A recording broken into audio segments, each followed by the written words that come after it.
Hey everyone, old school Pokemon is not here. Nick should be hopping in soon. He should be hopping in real soon. Actually, I think he might have just Discord called me right now.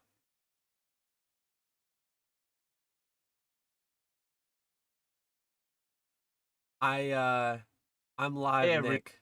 So let me get you up on the screen. See if I can manage this.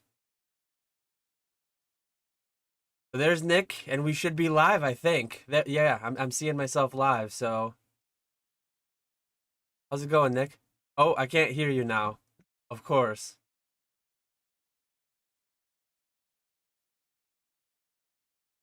I don't see you turning green.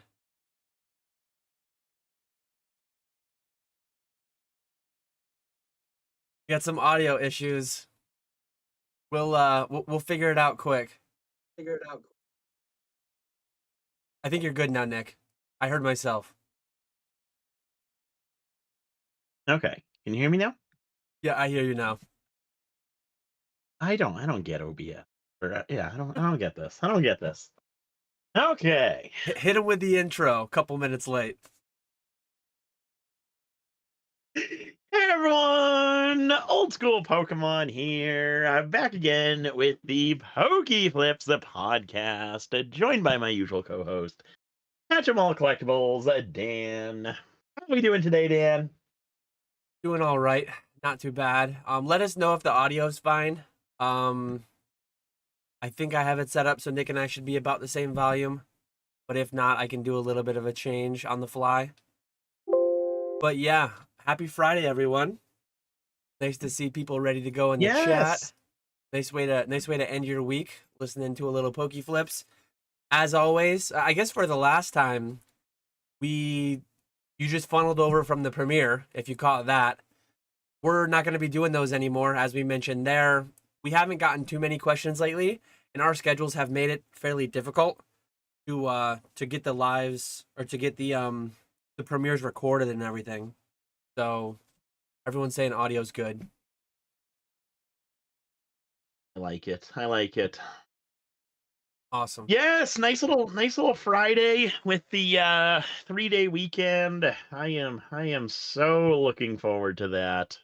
Oh, I forgot Don't have about to worry that. about shipments on Monday. That's gonna be nice. That's gonna be nice. I forgot about that. Yes, big little Columbus Day slash Indigenous People Day for those who are want to be PC. Uh, yeah, I Uh, completely forgot about that. My son, my wife had superintendent's conference day or whatever today, but my son had off today from school. He's got a 4-day weekend. He's killing it over there. that's nice. That's nice. Now, are those teacher conference days? Are those actually a thing, or is it just a extra day off for teachers? They go and they meet about I don't know what. They meet about something. I think they're important. But yeah, she's not supposed to Talking. miss those ones. Okay, okay. My Anyways, son I always wondered that. I always found that awfully fishy. I mean, I didn't complain about him though. It was one of those things that you don't know what actually goes on, but you don't really care because you get the day off school, so you don't question it too in depth. Exactly, exactly. Happy UPC Day. Nice Oh, to see you, Legend of Luke. Um, y- so yeah, as we always do, we'll be live till about 4:15 today. It'll be about a 3-hour live stream. Feel free to leave your questions in the chat. We have no backlog of questions. Really, I do see a couple that I'll get to, but yeah, we're just gonna be hanging out, chatting. I guess quickly before we get to the questions, how's 151 hitting for you? How'd the UPC breakdowns go? How've the rip streams been going? the the rips have been going really, really well. I actually, this was the first set in a long time where I did not open anything for myself. Because I only got, I ended up getting, it was like 1,300 packs is what I got from the ETBs and the collection boxes. I didn't open up any of my booster bundles. So where I didn't have so many packs, I didn't want to open anything. I wanted to have all the packs available for the lives, and the live rips have been going really, really well. 151 is super popular, a lot of fun to open. So I just sold out of everything that I had from Wave 1, and luckily we got restocked with the Wave 2 with the UPCs and the other collection boxes. So I've been breaking those down, breaking the UPCs down, and selling the packs that way. But the UPCs, I really like those. I think that it makes for a good display having everything set up the way it is.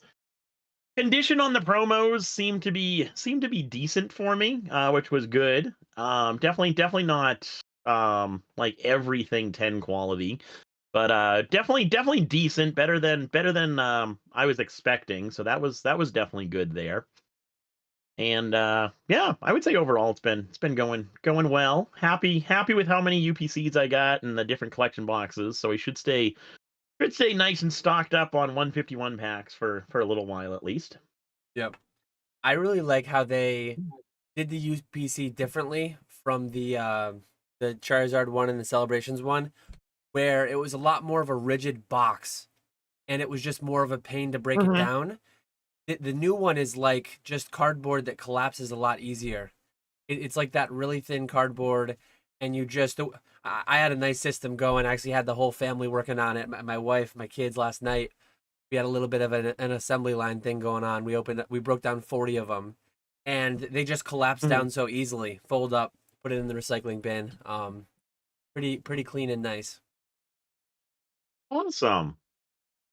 That's good. I do wonder. I meant to check this out. I haven't yet. Are they bigger than the Celebrations UPCs? I'm wondering. The Celebrations UPCs fit perfectly into that like weird sized medium flat rate box.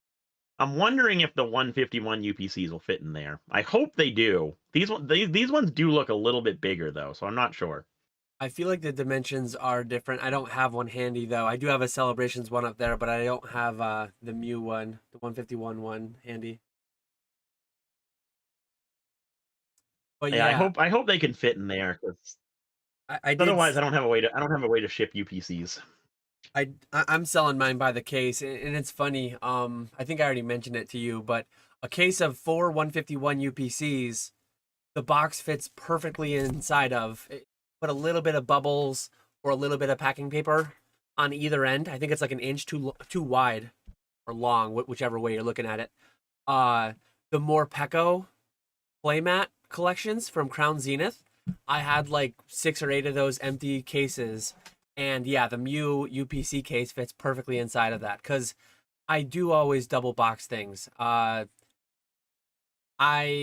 tend to not be the lowest listed on the cases, so I think one thing that I try to differentiate with a little bit, I guess, is that and some other people do it too. It's not like I'm the only one doing it, but some people just slap a label on the case, boom, nothing wrong with that as long as you say that's what you're going to do.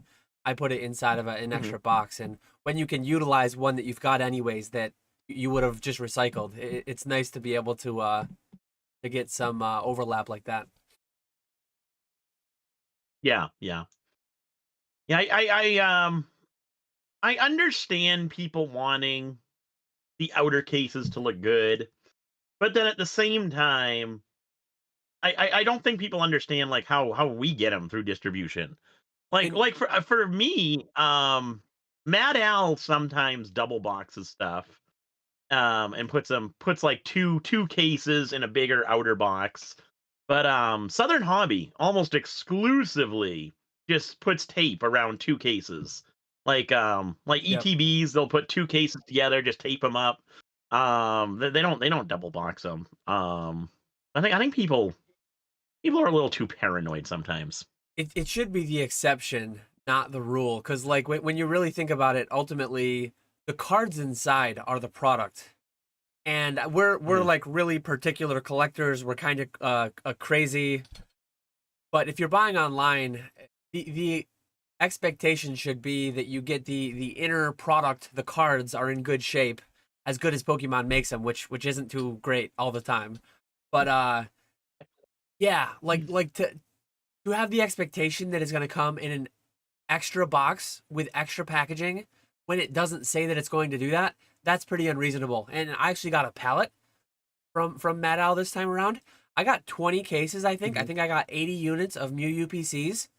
10 of my 20 cases were damaged in some way. So, like, those are the 10 that I broke down first, obviously. But who's to say that, like, what if I had only gotten 10 and they were all damaged? Like, and some of them, Yep. on the Mew cases, it's not like stop tape, it's just clear tape. Some of them, the tape was like undone. Some of the tape was just super sloppy. Like the tape Mhm. hadn't even been completely folded down, or it was like super bunched up and ugly looking. So I would have had to run over additional tape anyways. Those are the ones that I broke down, and that's the way that I operate. But if I only sold all my cases, if I didn't break any down, well, 10 people would get ugly ones and 10 people would get better looking ones. But they all look a little bit ugly. I mean, they're mass produced in industrial settings. I mean, they're not intended to be like super pristine things. No one's graded the cases yet, but maybe someday they will be. But It's gonna anyways, happen. It's gonna happen. yeah, it probably will. We have a decent little backlog of questions now, I think, since we chatted about 151. So let's hop into it. Uh, PokeKid92 says, "What's up, guys? Question: as a seller on eBay, is it important to leave feedback for people who buy from you? I automate it. I think there's two ways to automate it.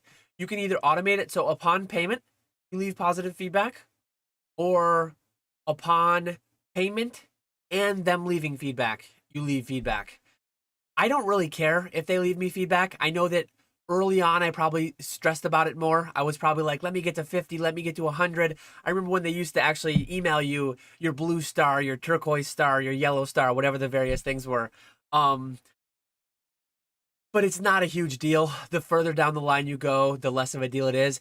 For a very long time now, I've just had it automated. I think I have 5 or 6 different things that it cycles through automatically. I think, and I don't do it like you need to leave me feedback before I'll leave you feedback. Because occasionally I would get messages. People would buy something, like I'm talking several years ago before I automated it. They'd be like, "Hey, can you leave me feedback? I paid." And I'd have to just like get a ton of extra messages about leaving feedback. I'm like, this is annoying. I want this to go away. So yeah, I automate it on payment. I still get maybe once a month or once a quarter. I'll get somebody, like, the second they click buy, they automatically send a message, "Hey, can you leave feedback?" And I'm like, if you paid, I already did because it's automatic. And then they're like, "Oh yeah, thanks." Like, well, no, thank Yep. you for causing these extra messages that like I've tried to avoid with automated feedback. So yeah, where are you at on that? Do you automate or no? Oh, 100%.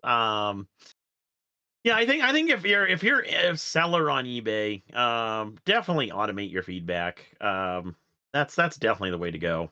I do it the same way you do. Once the person pays, they get a feedback. I think that's definitely the way to go. So I would definitely recommend. And I do think it is important. If you're not going to automate it, I would definitely leave feedback for buyers.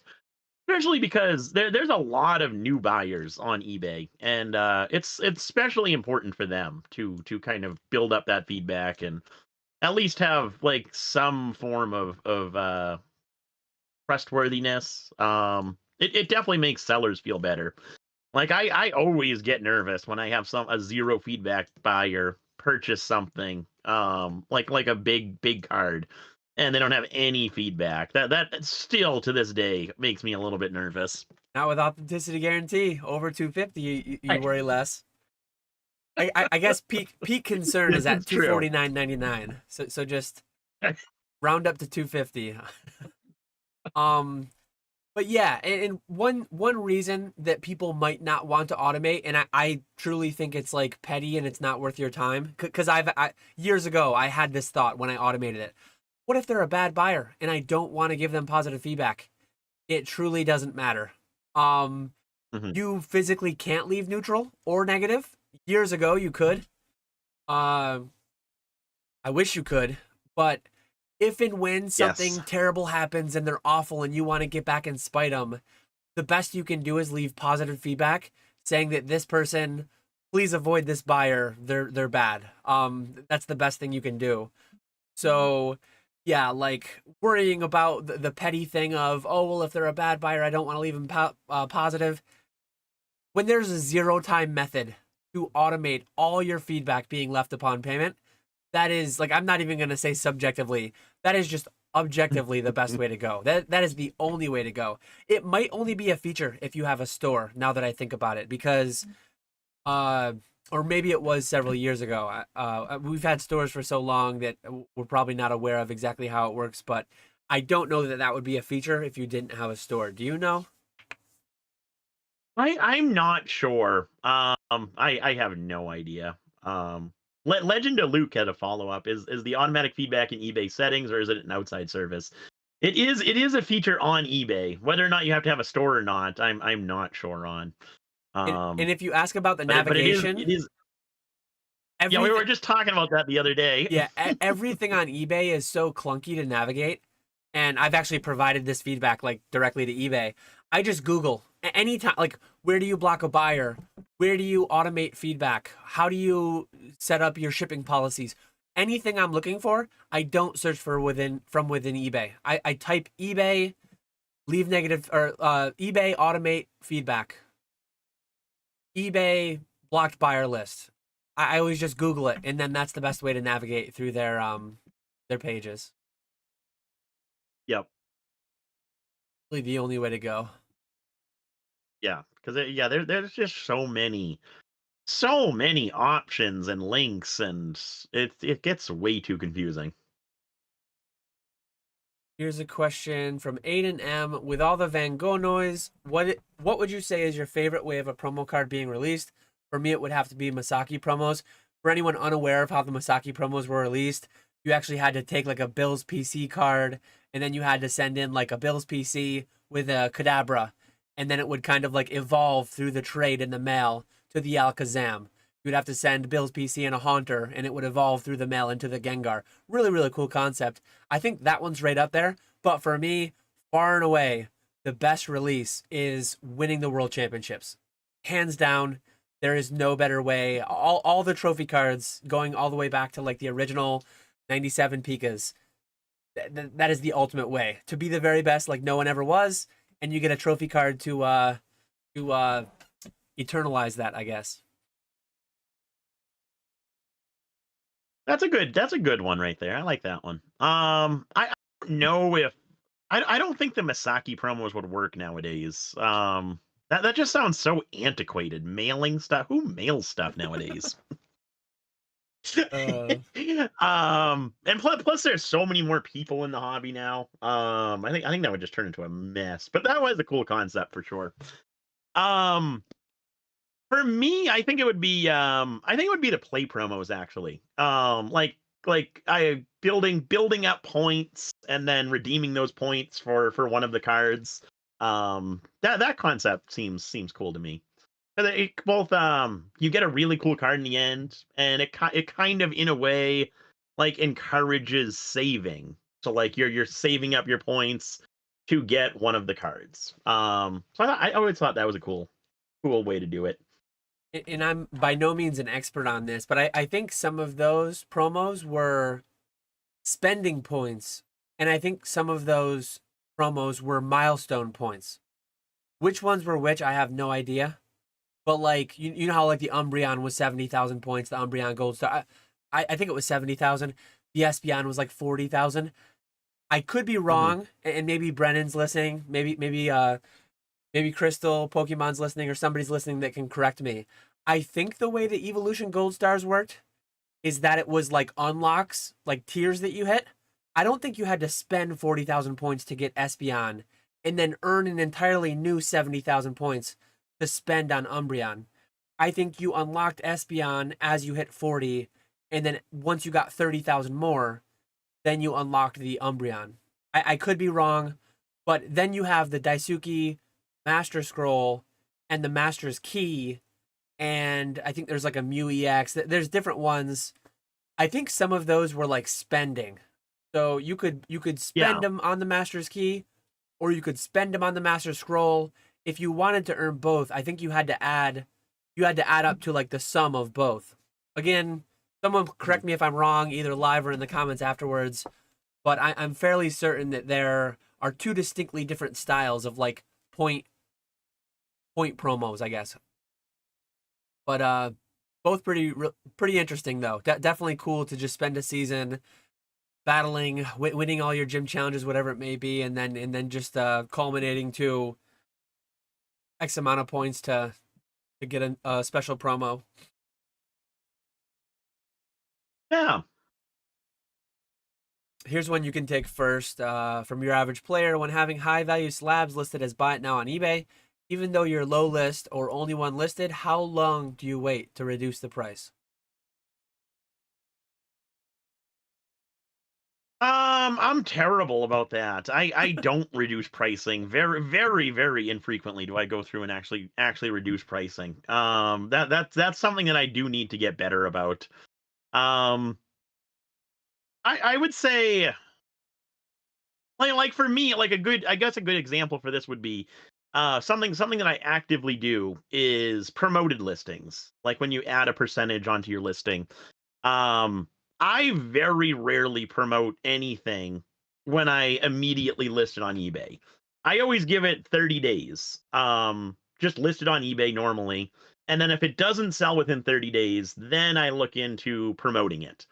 Um, so I would say at least a solid month, maybe depending on if it's like a super high end item, like if you're talking like a $100,000-$200,000 card, maybe a couple months, 2-3 months before you touch the price point. The trouble with lowering the price point too quickly is that it kind of discourages some buyers. Like if you list something one day and then a day later you lower the price and then another 2 days later you lower the price again.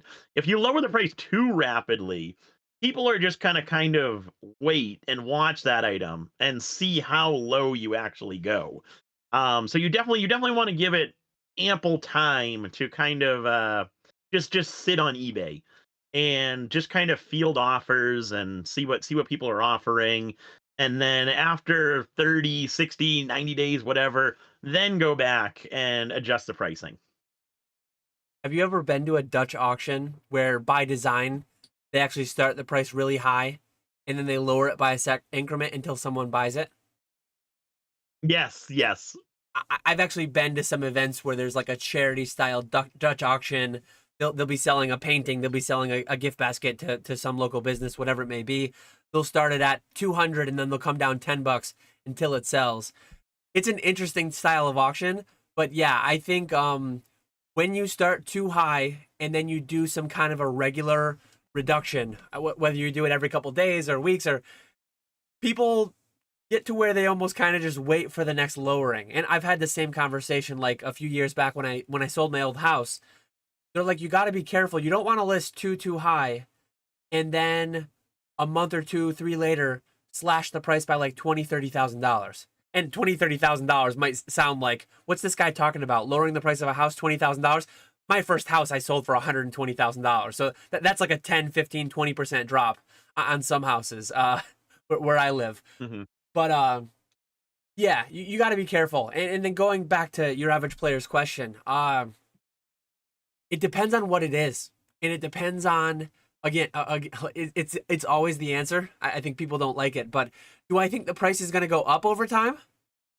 I might never reduce the price, or I might be very, very slow and cautious in reducing the price. I might opt for auction if it's like if you've got the goods and you know people want it. There are arguments to be made, and there are times where if you've got good stuff, buy it nows. It feels available. It feels like people can be patient. They can bide their time.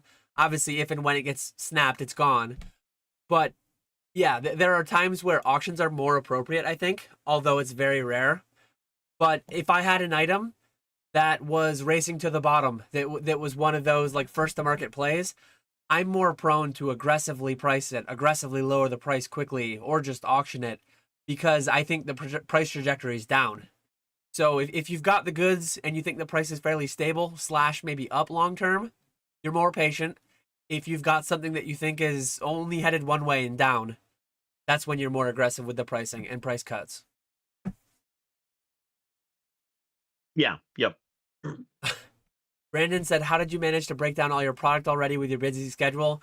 My daughter has actually been amazing during the days. She's been helping me for half an hour to an hour each day. We'll throw on some brain breaks. Anyone with a kid probably knows what they are. Some Danny Go, or some whatever, one of those YouTube things she watches. So she'll just be dancing around to her music videos, and then probably in the time that I break down 12 to 24 boxes, she might be like halfway through her first one. But she does something. She contributes.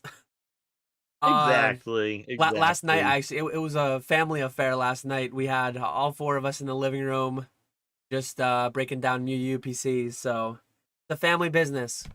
Everyone's involved a little bit. He did say he didn't say who, but he mentioned with your busy schedule. So I think he was talking about me, not you. Oh, could be.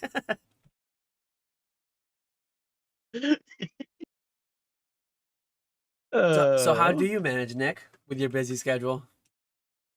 it's tough. It's tough. I took a couple weeks off from the eBay lives, just doing pack rips, and so I cut back and I was doing every other day. But now that I'm back to every day on the lives, I love being back to that grind. But it really made me realize just how much time those lives take up getting back into it, because it was nice going every other day. I felt like I had so much more free time. I was able to get so much work done, and now with these lives, it's like I'm back to just doing the lives. But luckily Jake came over. Jake Pokenomics came over yesterday. He helped me unpack everything, get everything out of the cardboard boxes. Helped me break down a few of them. And then luckily we got a nice 3-day weekend coming up here. So that's gonna be a good part of my weekend, is just breaking down the UPCs, collection boxes, all that stuff. So that'll be my fun and excitement on this weekend. Legend of Luke says, "Answer child labor." Got it. Hey, when it's family, a lot of those laws go away. A lot of those laws change entirely, which is great. uh, it's actually crazy how excited and how happy they were. They're like, "Hey, when can we do more? When are we gonna do that again?" And we weren't opening packs whatsoever. We were just we were breaking down the UPCs. Can I have one of the coins? Can I have some of the dice? Absolutely. Keep one. Keep one. I'm like, keep one of each thing. We already opened enough packs. We're not gonna open more packs, but they got a nice little empty tin somewhere, empty ETB full of just dice and coins and whatever various stuff. That's how I pay them now. But at There the we right go. time, at the right age, they will be on the payroll with their own Roth IRAs. Um, Brandon says, "Do you guys insure your packages going to the grading companies only over a certain value?" Question mark. I have everything insured that I put signature on, um, through my business insurance policy. So I'm insured in excess of the value of anything I ever ship. The only exception to that was when I recently shipped in the last episode we had Zach Gemmint Pokemon on, and I should shout out that that listing is actually up. I'm gonna have a short go live later today, kind of just advertising the fact that that Charizard is up. That was in excess of my insurance policy, so I called up eBay and I had uh, a special shipment arranged, a special third party shipping provider come and pick up the package from me because that was in excess of my insurance policy. But everything else I ever do is fully covered by that. I never buy Mhm. from the I never buy USPS, UPS, or FedEx insurance. It's always my like third party insurance coverage or whatever. My answer is just YOLO. There you go. Yeah, no, I don't use insurance. I used to use insurance. Nowadays I don't. And The biggest thing that I'll do is just upgrading your mail class. So like, anything less than 750, I just do ground. And then when you get to 750, I'll do priority mail. And then anything over like 5,000, I'll do express, overnight mail. Mm. And then theoretically, if you had to ship a $200,000 item or something, you probably would potentially look into something there, right? Or you Oh, just 100%. yeah. 100%. Yeah. So self-insuring is a very valid thing. Over the years, I've been at different points on this. I used to self-insure under X amount. I still self-insure under X amount because I have a fairly high deductible with my insurance policy, and I'm not going to make a claim for $500. I'm not going to make a claim for $1,000 because I don't want my insurance policy to cancel me. I have had one claim. It was into the five figures. Like that in my opinion is what insurance is for. It was it was multiple years worth of premiums. So I'm not going to Mhm. make little ticky tacky claims, but if and when a 100K package gets lost on the way to the eBay vault, I mean, I'm not going to be out on the street because of it. But especially when it's not my own items, I can't stomach that loss. Like I could afford it, I could pay everyone out. I'm not going to self insure $100,000 though. I'm not going to self insure $50,000 even. So that's why I personally went with the policy because of how extensively I'm handling other people's property. I just had to go that route. It was a must for me. Uh, Mhm. but it all comes down to your risk tolerance. It all comes down to a lot of different things there. Um, And it makes more sense for you because your average sale price is a lot higher than mine. My average sale price is like I think it's up to $20 right now. So that the insurance policy just does not make sense for me right there. yeah, like But everything it else, definitely makes sense for you with all your consignments, and your average sale price is probably way higher than mine. in like twice monthly on the 1st and the 15th of every month, I'm shipping out a high five figure shipment. If I were to pay for Mhm. USPS's insurance or UPS's insurance, the amount that that would cost me just for my eBay vault shipments, on top of like buying collections, on top of like everything else, if I were to insure all my packages that were north of $5,000, I would probably spend more money. In fact, I'm quite confident I would spend more money just on shipping insurance than I do on my entire premium, which covers not only shipping, inbound and outbound, it also covers when I go to conventions. It also covers my inventory as it sits, like, I mean, all this stuff behind me, all my eBay inventory. So, yeah, Mhm. like at my level with my business, the way that I'm interacting with it, it's a no-brainer. Like it is plus EV. I'm paying less than I would insuring everything like directly through the carriers. So, it's just math. You got to just go get some quotes, see how much you're spending on carrier insurance, see how much you're YOLOing, and if you're comfortable doing it, and if and when like never set yourself up where one shipment getting lost will just like bankrupt you or will just wipe away like a year's worth of because it happens. It absolutely happens. Not often, but I don't want a 1% chance, a 0.1% chance of losing 50 or $100,000. Mhm. um I just had one. Okay. So we just had a question in between it, but I want to grab this one because it was relevant to what we were talking about just a minute ago. Blazer OP says, why break down UPCs? Is it not worth selling at MSRP? They're already selling for like 100 a pop, slightly under 100 a pop on eBay. So if you do the math, I mean, look at there's 16 packs in there, I think. Look at the playmat, look at the promos. It is very plus EV as of today to break them down. So another question where it's like it's just math. Plus also I wanted to personally, I did send a bunch of the promos out for grading, or I guess I haven't sent them yet. They're next to me to go to the post office once we end. So part of it is to get the promos to grade. Part of it is to, yeah, just like I have them listed as sealed cases, and I had one sell. But if you look, oftentimes a lot of these products out of the gate, they'll be plus EV to break down for some amount of time, if not for a long amount of time. Yeah. Yeah, the whole grading is a big one. Grading the promos. The mats usually do decently well, a couple bucks there. After shipping and all that stuff. And then the packs is a big one. Getting those 16 packs. Those have a good bit of value.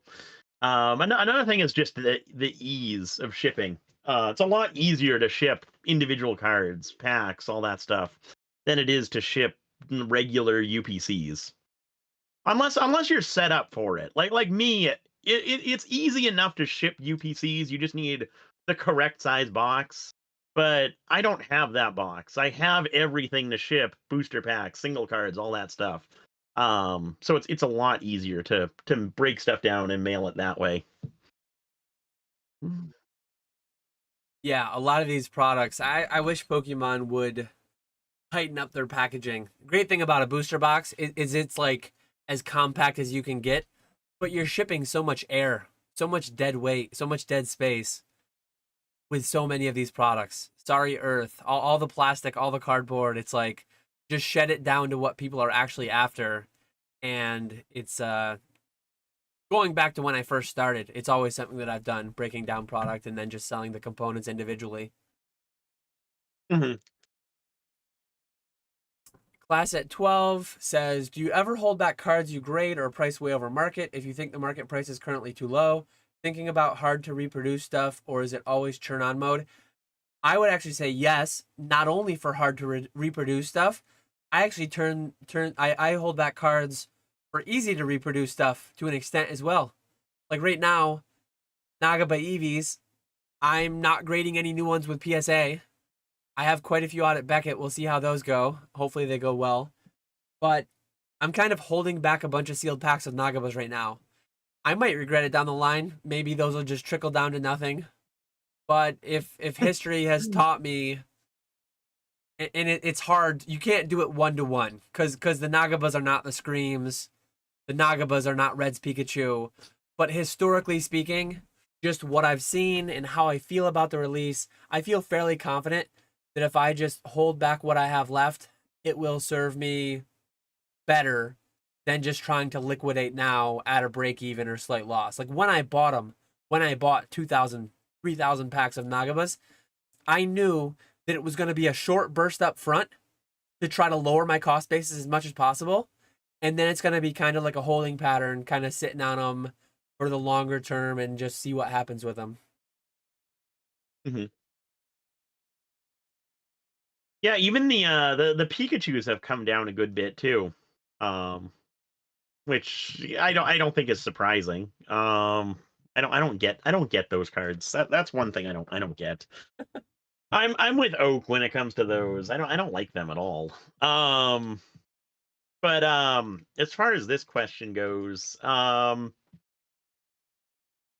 would say not really, but kind of. Like there's certain like I guess for me it's more so like there's certain cards that I take out of submissions because I want them for myself. And maybe one day I'll eventually sell them.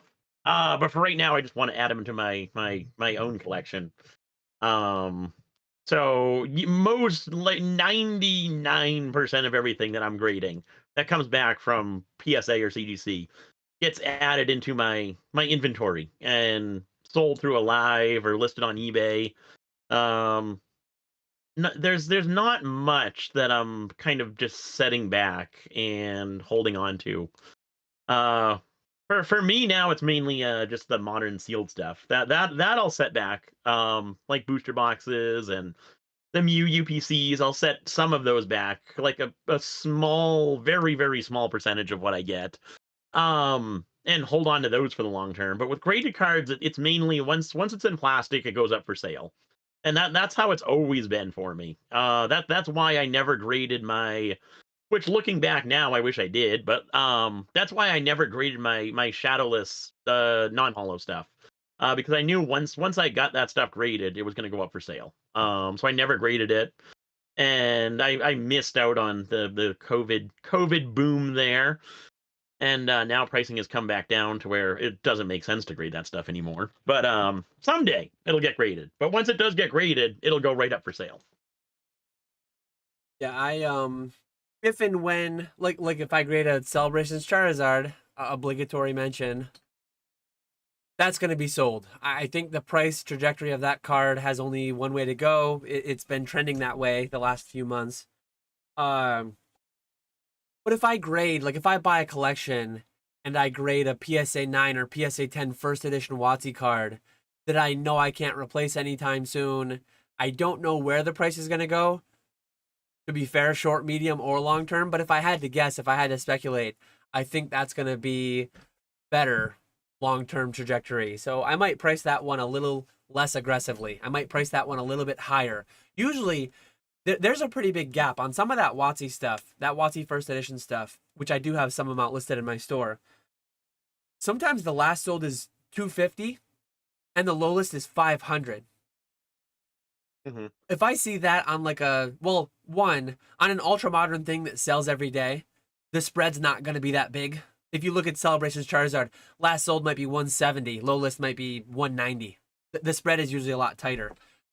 But if it's an older thing that's more niche, I'll generally tend to go closer to the low list, potentially 50, 80, 100% over the last sold, because I'm just not as worried about it. And I know I'm never going to replace it. I'm never going to actively replace it.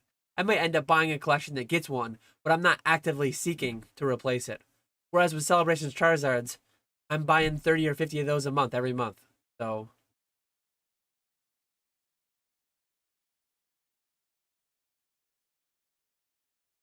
Yeah, that makes sense. nice to see you in here, Chef 954, the Poke Chef. Here we go. Been Alex loving the Instagram posts lately. Alex has a question for you, Nick, about the Fujitsu 8170. Penny sleeves, or do they have to be raw?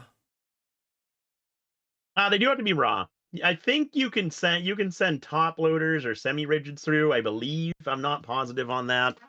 Um but I just send them all through raw. I've never had an issue with this one.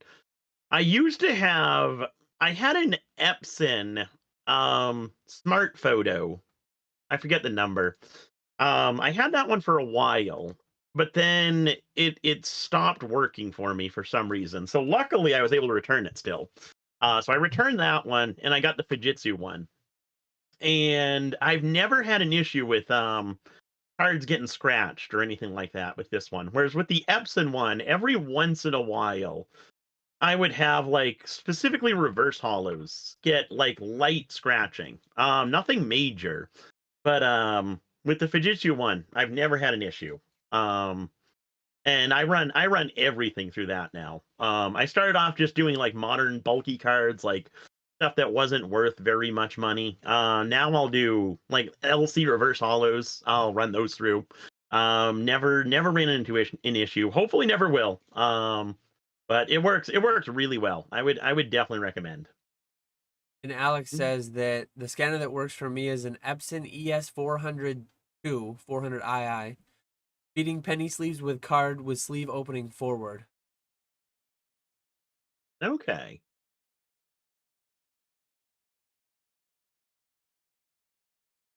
Blazer OP wants to know, did either of you get the Van Gogh promos? Also, are they on their way to being Scream promo prices? Did you get any, Nick? I did not get any. No, but I tried to get some. I did it let me add them to the cart, but then was never able to get them. So that was a little bit unfortunate. How about you? Did you get any? I'm opening one right now. Oh no. The promos are just loose.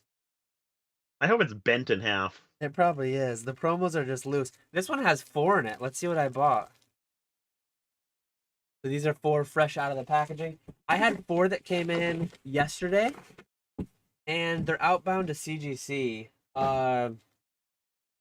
They felt like everything is percentages. I cannot, nor can anyone at PSA definitively and accurately grade cards like 100% consistently. So I felt like these had a 20% chance at a PSA 10, but I felt like they had a pretty reasonable chance at not a pristine 10, but a CGC Gem Mint 10. There are certain things, if you know your grading scales and you know how to optimize between the companies, there's definitely room for certain cards to be more profitable at CGC, certain cards to be more profitable at PSA, especially when you take into account grading price and turnaround time. But yeah, this I got 2 of the Snorlax journals. Got another one right next to me too. Let's see what else I got. There's only 2 journals in that package though, and there was 4 promos.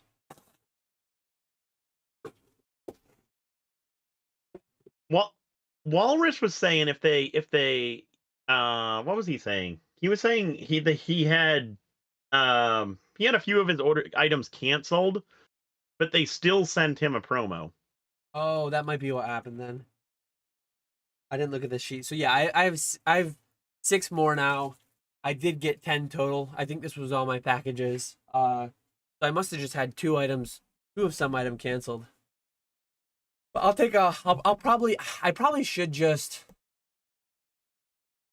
In hindsight, after looking at the front of them, they look pretty clean.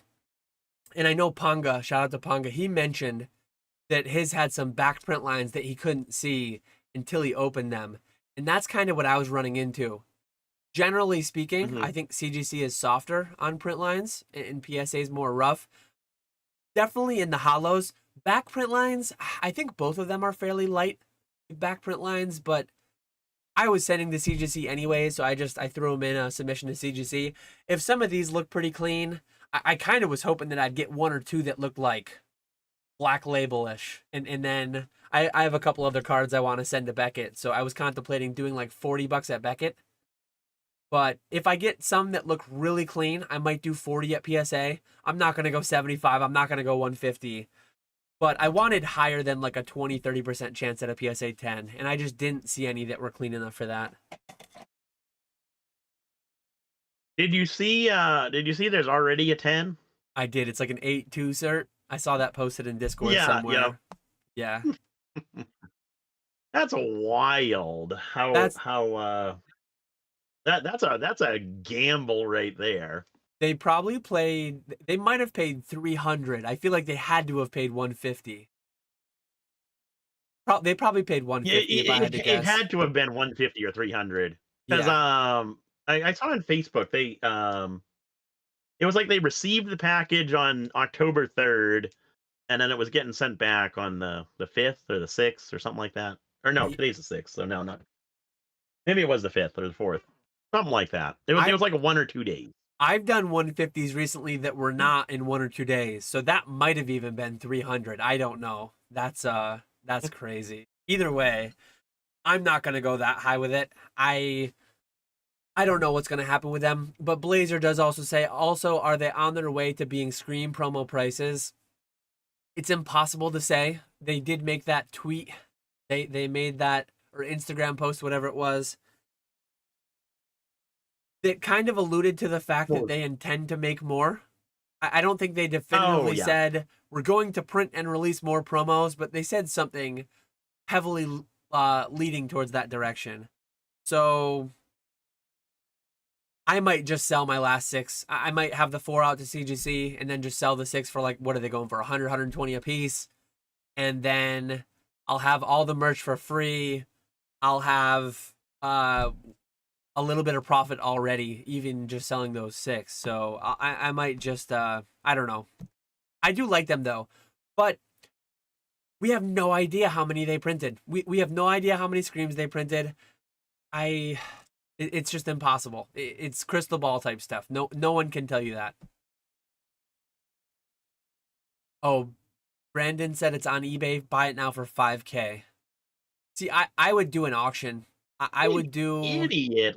I would probably do a 3-day auction, to be honest, because I don't want to do a 7-day and have one come back in the time that I don't want a buy it now listed for $1,000 while mine is auctioning. I want mine to auction and finish before anyone else gets theirs back. So I would have pumped it all over Instagram. I would have like paid some people to share it. I would have paid the $5 or whatever for eBay to extra pump the auction, and probably would have killed it. But $5K buy it now. It's I think so. I think $5K is way in the clouds. Maybe they'll get a $1,500 offer. Maybe they'll get $1,000 offer, whatever, and then it's all just gravy. But who knows? Yeah, on something like that, auction is definitely the way to go. But if you hear anybody with any amount of confidence give you a price trajectory on this, if enough people guess, someone will nail it. Someone will get it right.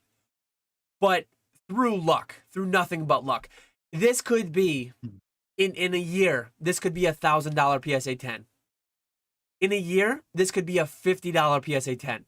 If Pokemon never prints anymore, and we have no idea what the number was. If the number was only 10,000, 20,000, 30,000, and they never print anymore, this could be $1,000 PSA 10, if not more, maybe. If they have There's printed, not a chance they're not going to reprint it though. no, I know, and if they printed 500,000 and they're gonna print 2 million more, 5 million more, who knows? Like they could release this if they wanted to for the next 3 years. We don't know what their arrangement was with Van Gogh company or whatever you'd call it, with the estate of Van Gogh, with the Van Gogh Museum. They could have an arrangement to print this thing for years. They probably don't, to be fair. I think the answer will fall somewhere between $50 and $1,000. But anyone telling you a number with a certain time frame is just guessing. And if enough people guess, someone will be lucky and be right. But it all comes down to how many they've already printed and then how many more they print. And nobody knows that. Well, some people know that, but I don't think they're going to share with us. I think it's going to be similar to special delivery Charizard. I think that's a safe guess. 40, $50 sealed copies. I think we're going to see it. Yeah, I mean, if you told me your guess was $50 for sealed and $200 for PSA 10, 250, that sounds reasonable enough. But it could be way lower if they print enough. Like if they just print it like into the ground, it could be significantly lower. Probably won't be, but it could be, and it could be a lot higher too.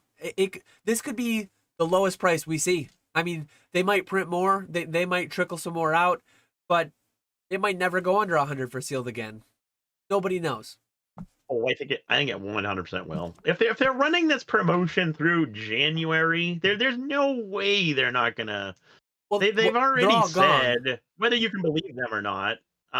They've already said they're gonna have more promos. How many more though is it? Like I am leaning towards I think it will go under 100. That's why I'm going to sell the ones I have, but I'm not like guaranteeing it. I'm not that confident in it. I have no idea. One, I have almost no idea. Two, I don't really care that much. It's like I'm not going to play where I'm guessing, where I'm gambling. I'm just going to play more where I have more confidence and where I know I can just buy at X%, sell at Y%, make money. Hmm. I think some amount of people get so caught up in the hype, in the FOMO. They get so caught up in just straight gambling. And to be fair, like I'm a gambler. I've ripped crazy packs. I've done crazy things. But they get so caught up in the noise of the gambles, of the speculation, of the crystal ball stuff. When there's like, if your sole goal is to make money, I mean, if you enjoy it and it's entertainment, blah, blah, blah, have at it. Like, it's fun. It is fun trying to speculate where all these prices are going to go. But I think a lot of people like spin their wheels in that analysis paralysis. When should I buy this? Should I buy it? Work where you have better information. Go out and just make money where there's money to be made more confidently, more where you have more of the knowns, less of the unknowns. Hmm. Anyways, it is a cool release. I do like the promo. I am not really a collector these days. I'm not gonna like have one in a binder anywhere at this point. But these ones look pretty well centered.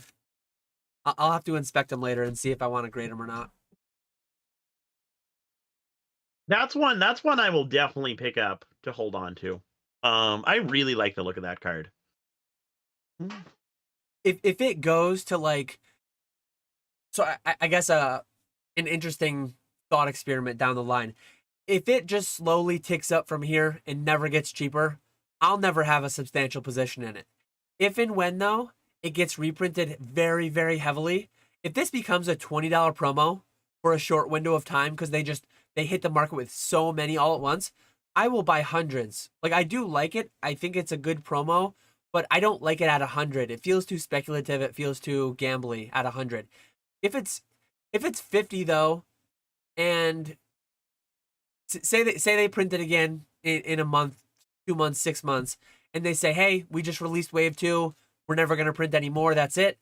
And if price goes down around 50 and it feels fairly stable and it feels fairly like I'm confident that that's where it's going to be, I wouldn't mind buying 100 of them, 200 of them at 50 even. But it's like I can't put a singular price on it. It's kind of a lot by feel. It's a lot by feel because there are certain instances where if it went to 50, I might not be convinced enough or I might not have the opportunity to buy 50 or 100. And there are times where it might go to 50 and it feels like it's going to go lower and then I end up being wrong. Like sometimes you're right, sometimes you're wrong, but yeah, I'm going to revisit it at a future date, I guess. I don't have enough information today to be too confident in anything about it. Other than I have these 10 and I'm going to sell them. Yeah, that's what I was going to say. Right now it's a sell. I think it will turn into a buy towards the end of the year, beginning of next year. Here we go. We got a paywall question. Island Hustle says, hey guys, question for Dan. For Patreon, did you guys go with the pro or premium version? Was it difficult to request more than 100 hours of video uploads? So all of our video uploads, all of our monthly Zooms that we do, I upload them on my YouTube. So they're uploaded on my YouTube as unlisted videos.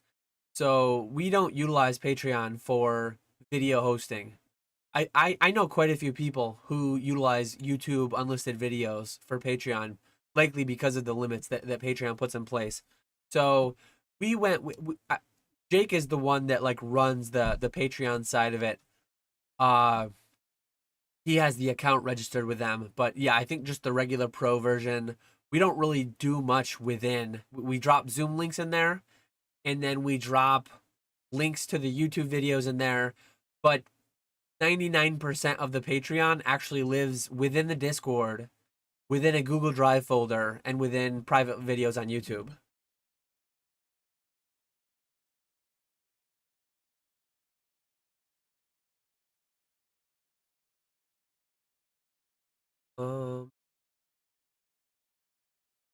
Bribing kids with dice and coins, maybe having kids won't be too bad. Hermitman 1 Nick wants to know, how do you maintain effective muscular hand dexterity for opening so many packs live? Gotta get the finger workouts in every day. Keep up with the working out the finger muscles. I mean, you just got to keep opening packs, right? You just got to slowly increase your reps and Yes. keep on the grind. No, it is wild how big of a portion of the lives that's become. I never expected anyone would want me to open packs. I always thought the lives were gonna be auctions, but it's really surprising how many packs I open on a nightly basis in those lives. What is like And it's a normal night? Like you mentioned earlier, you had how many shipments you had to me. Of those shipments, is that like on average 5 packs each, 10 packs each, or?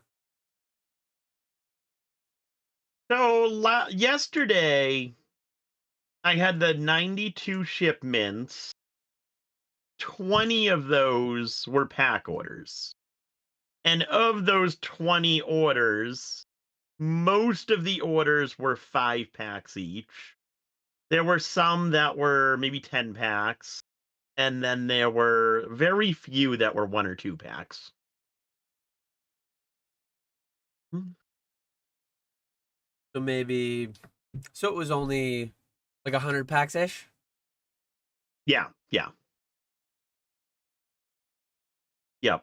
But that was kind of a slow night for pack opening. I thought it was going to go later actually.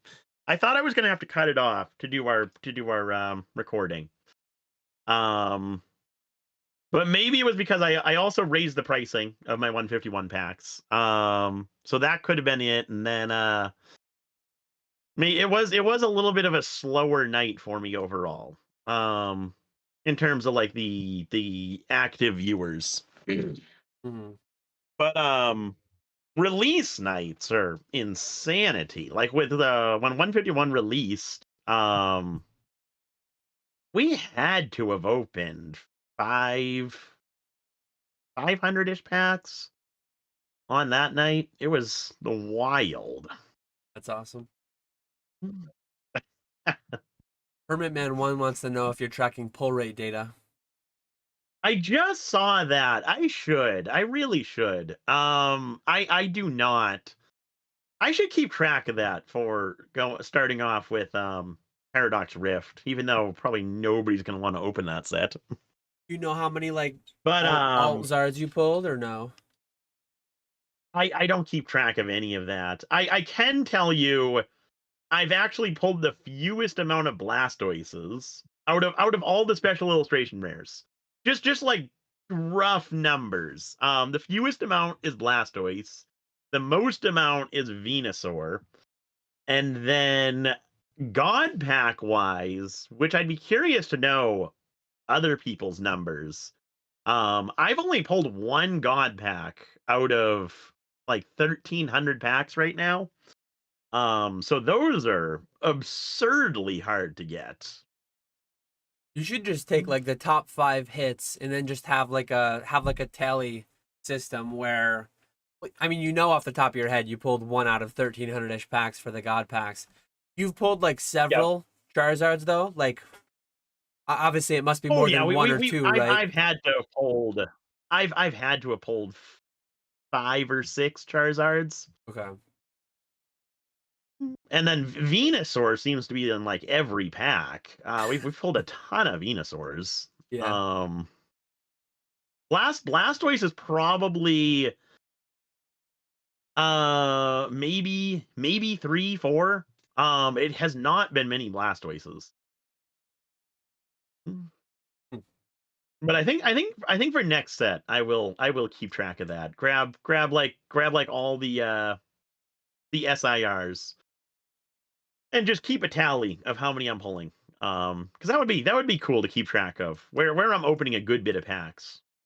Yeah, you got to get a little on-screen thing made because you're using OBS for that, right? Yes, yes, that's Yeah, been nice.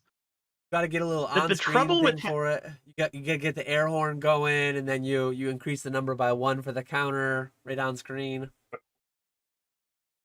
yes, the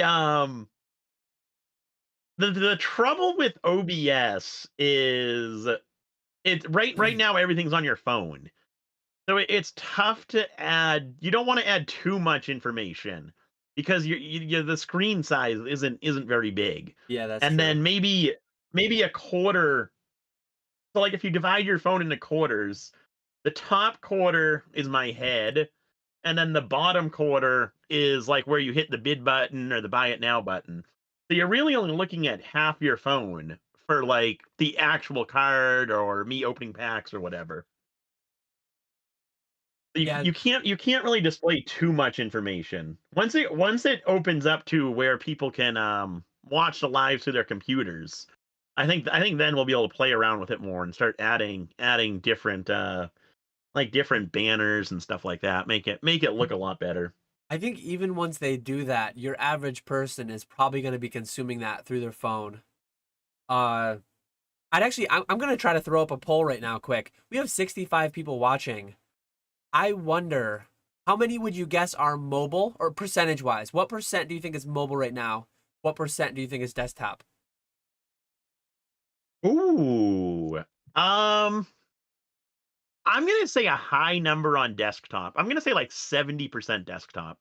Um just because I feel like it's a lot easier to listen to stuff while you're working. Like I never listen to stuff on my phone. It's always pulled up on my computer, playing in the background while I'm getting stuff listed or printing out labels or packaging orders, whatever the case may be.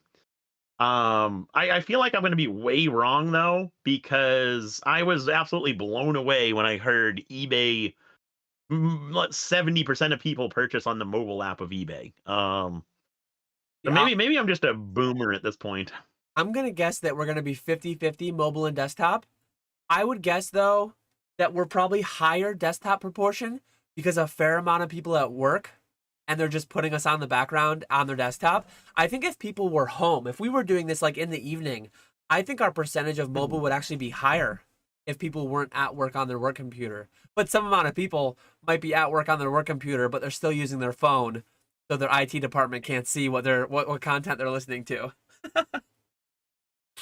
I'm gonna start the poll though and just see. Feel free to I'll be share. curious to know that. Yeah, let us know if We've you been getting guys a lot are. of mobile people in the chat. I can't vote in it myself, but yeah, I'm on desktop.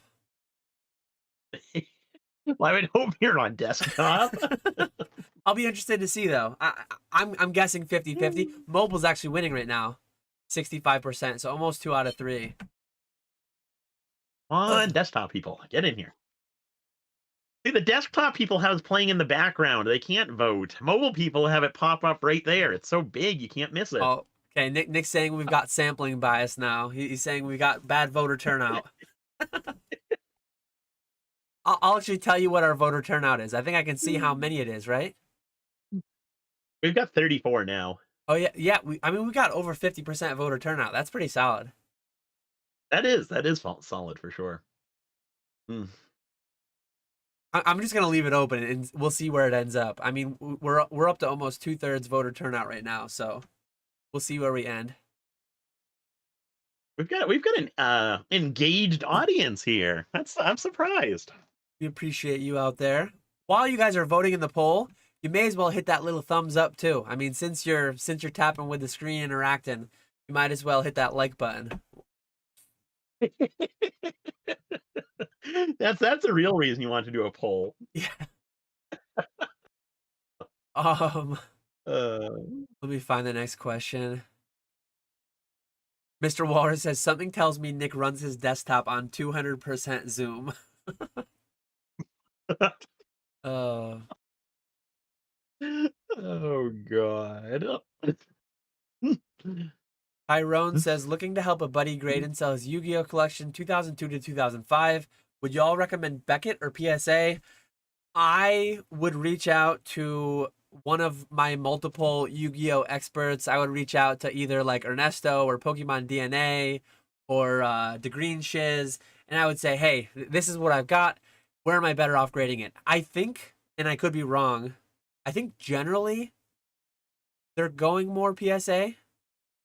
I think very little CGC, if any. I've done a fair bit, not a fair bit, a few dozen Yu-Gi-Oh consignments from different consigners. It's almost always PSA. I would lean PSA, but I would verify with somebody else because I'm not an expert on it. And I would do a little bit of like eBay verification too. Search the card you have, do in parentheses, do CGC, PSA, BGS, and see where you get the most results. See where you get the most sold results for your Blue Eyes White Dragon, for your whatever you've got. Dark Magician Girl. I don't know anything, but I say PSA. PSA is always my answer. Never BGS. Mr. Walrus says Ernesto's only an expert on Dark Magician Girl, not Yu-Gi-Oh as a whole.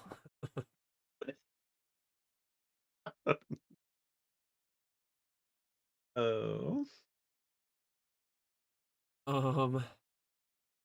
Bierski's Collect says thoughts on Detective Pikachu pre-order promos. Are those the Japanese ones, or is there an English one too? The Japanese ones. My guy reached out to me originally a while ago at like 30 something a piece, and I'm like, I'm not gonna pre-order for that. Just the other day, he hit me up. I think he said 2,000 for 100 of them, so I think he's at 20 a pop right now. I still didn't go for it. I feel like they're gonna come down more, but that's one of those promos that like I want to have a lot of them because I like it, but I'm also fine missing it too. Like if and when he hits me up and he's like, "Hey, I got 200 of them for $2,000, $10 a pop." That's a pretty easy call for me. It could go to 5, it could go to 3, it could go, I'll just buy another 1,000, whatever. But cards like that, I like them a lot more between $2 to $5. But if and when it kind of feels like 10 is what it's going to be, I'm fine paying 10. Nagabas, I was paying 15, 20 a pack. I was fine paying that. They've kind of come down, Yep. but like this promo, 120 SVP, some kind of like gym battle, whatever it is, league battle, the Pikachu and the Charizard. I think I bought a couple hundred of these at 6 or 7, and they're a little bit cheaper now. So I'll probably just buy a couple hundred more. That's kind of what I did with Gold Star Greninjas too. The Gold Star Greninjas, I bought like a few hundred at $4 or $5, and then I bought a few hundred more, and then I buy a few hundred more, and yeah, promos like that. I just like to have a lot of quantity, and I'll deal with them down the line. Greninja is not your best example because those have done terribly. Those are still going down, I think. Uh, um, yeah, I feel the same as you, Dan. I really like I didn't go for any of the Pikachu and Charizard ones. I gotta pay more attention to those Japanese promos. I knew about that one. I never went for it because I thought that one was where it. I I still felt it was gonna be. I thought it was gonna be more of a like a Charizard illustrator, and I did not do well with those. So I was scared to buy that one. But then with the Detective Pikachu one, I like that one more. So I do want to get some of those at some point. I would like to see like $10 to $15 price wise on those before buying them. Um, who knows if we'll get there? But that was kind of my magical number, I guess. Terry got 100 of them at 20 each. Terry's already in. Terry's in the market. I'm not yet in the market on There we that one. go. It is a cool promo. I really do like that one, and I think it will do well. Hermit Man 1 says, so the PSA 10 Van Gogh Pika gonna sell at 5K or no? I would vote no. It might show as sold on eBay. I guess you can track the cert though, if it ever pops up again. But I would be shocked if anyone buys it for 5K. I think if you were to auction one right now, it would probably go over 1,000. Given that some were selling raw for 200 to 300, given that they're selling sealed raw, whatever. I think low list seal right now is like a little over 100. So air quotes, it's like it's too high. It's way too high, I think. But I could see an auction going between 1,000 and 2,000, based solely on the fact that like the first Celebrations Charizard I think went for 1,500. The first Special Delivery Charizard went for like 1,500. For whatever reason, all these people that got all this money to have the first one graded, they just seem to bid 1,500. It just seems like that's what they go for, which is funny. So that would be my guess based on historical precedent of a few other promos. Probably Special Delivery Pikachu, Special Delivery Bidoof, special like I don't remember what those all went for, but check out TCG Fish, Pokedata, whatever. Yeah, I would say 1,500's a pretty good guess. 5,000, not a chance on my life. I would bet everything against that not selling anywhere close to 5,000. Okay, you want to make a bet for your whole inventory versus my whole inventory that it sells for 5K? Well, then you're gonna buy it if you're just gonna buy it if we make that bet. I won't buy it. So here's a rule: I'm not allowed to buy it. I'll just pay Walrus 10K to buy it for me. Yeah. Walrus makes 5K. I get your whole inventory for 10K. I mean, 2 out of 3 people in that situation win. It sounds like for the greater good, Nick. For the greater good, 2 out of 3 people win. How can you deny it? This is true. This is true. I bet you Walrus will vote yes as well on that.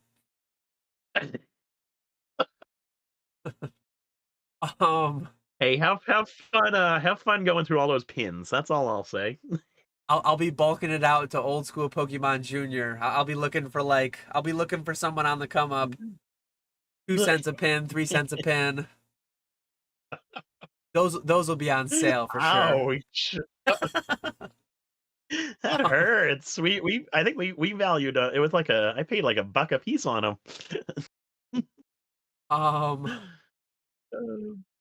Grimer Collect says, Ayo, we live on Friday. Yeah, generally speaking, this will be our new time moving ahead because I primarily work nights. I do have access to babysitting on Fridays. It's a lot easier than other days. So if it's just us, we will pretty much always be Fridays at 1:15. If we have a guest, if they're a 9 to 5er, we might have to do an evening. We'll figure something out. Make sure you subscribe. Make sure you ring the bell so that you can be notified when we always schedule them at least a few hours out. Now that we're not going to be doing premieres, I can actually schedule them out a day or two ahead of time to give you a bit more notice because they might bounce around a little bit more than they used to, just because of my work schedule being primarily nights and Nick's eBay live schedule being 24/7, 365.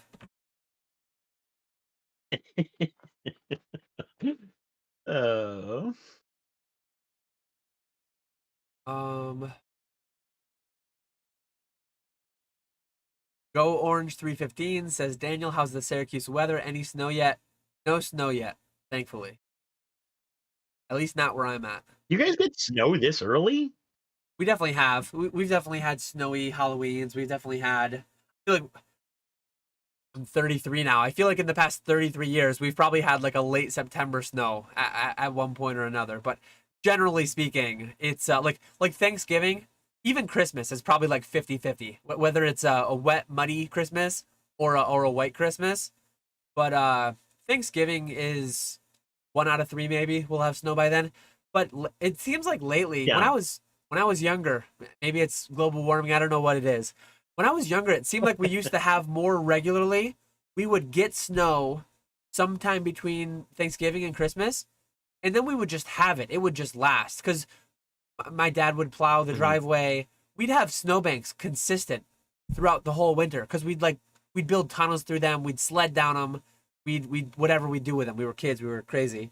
Um, these days, it's like I don't develop snowbanks anymore.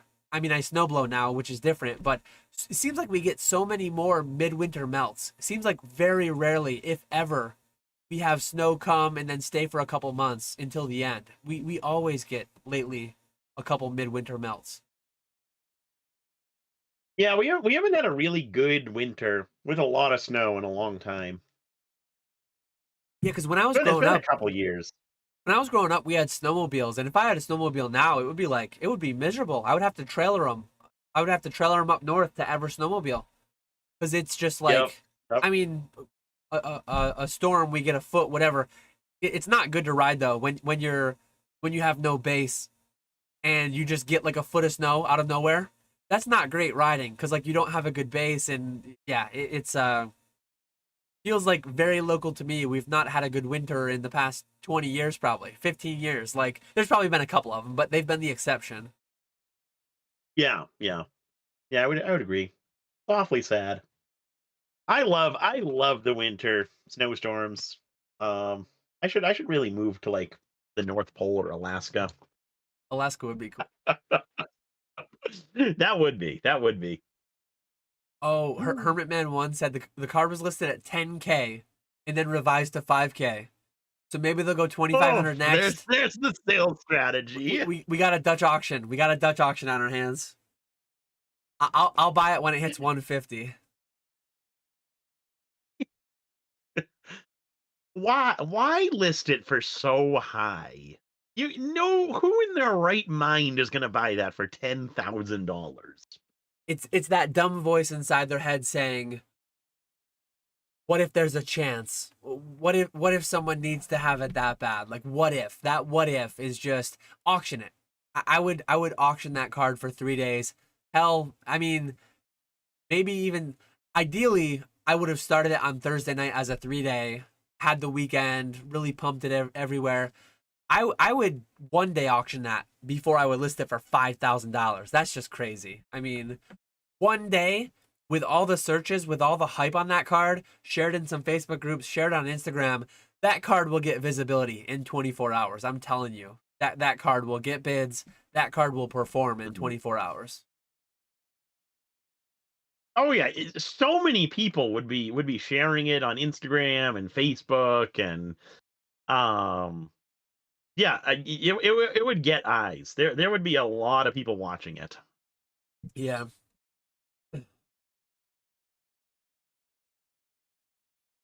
Um, Brandon was your first Venusaur. You were talking a little while ago about how few or no, how many Venusaurs you pulled. That's right. Any Brandon was your first one though.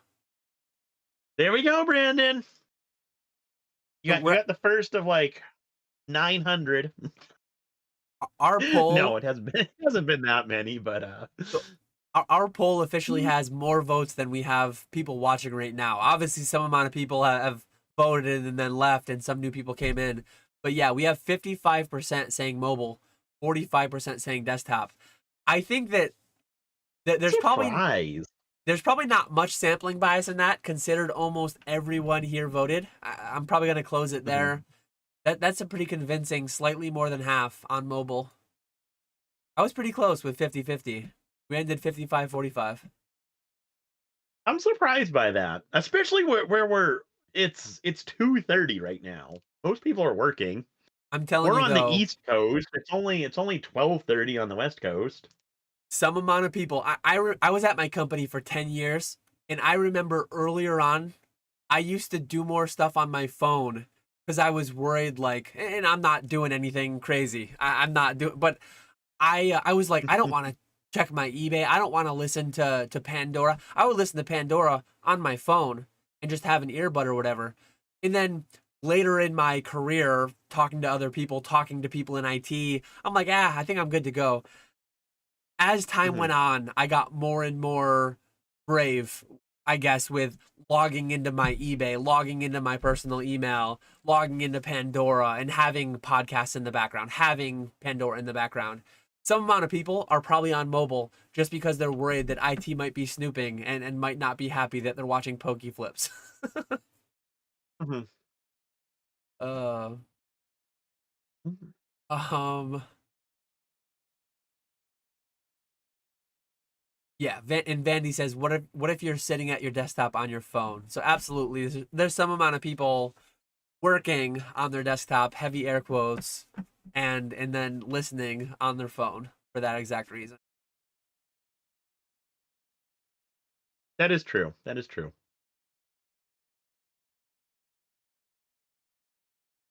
Class at 12 said, "Can't even access YouTube on work computer." I Yep. used to hate that. See, I couldn't get on eBay on the ship.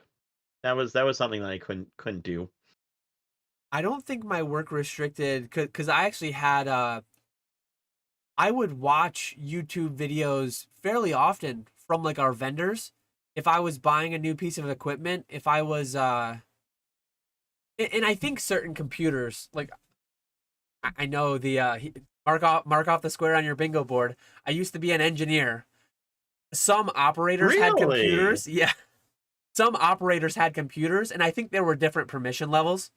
I'm pretty sure like there were definitely because we had some like we actually had some computers that were tied to our processes, and years back there were people like downloading RuneScape on those computers. There were people downloading video games. So at one point or another, early in my tenure there, they created like different rule levels, and certain computers were locked out from having eBay, YouTube, anything really. I mean, yeah, there were actually process computers. Like people were probably downloading LimeWire, downloading a bunch of torrents.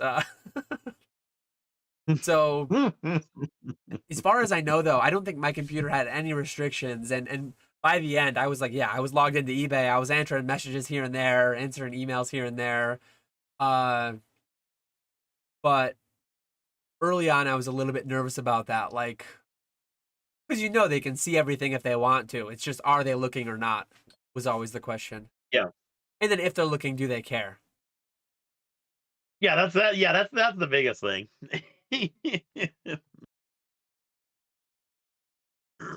Um,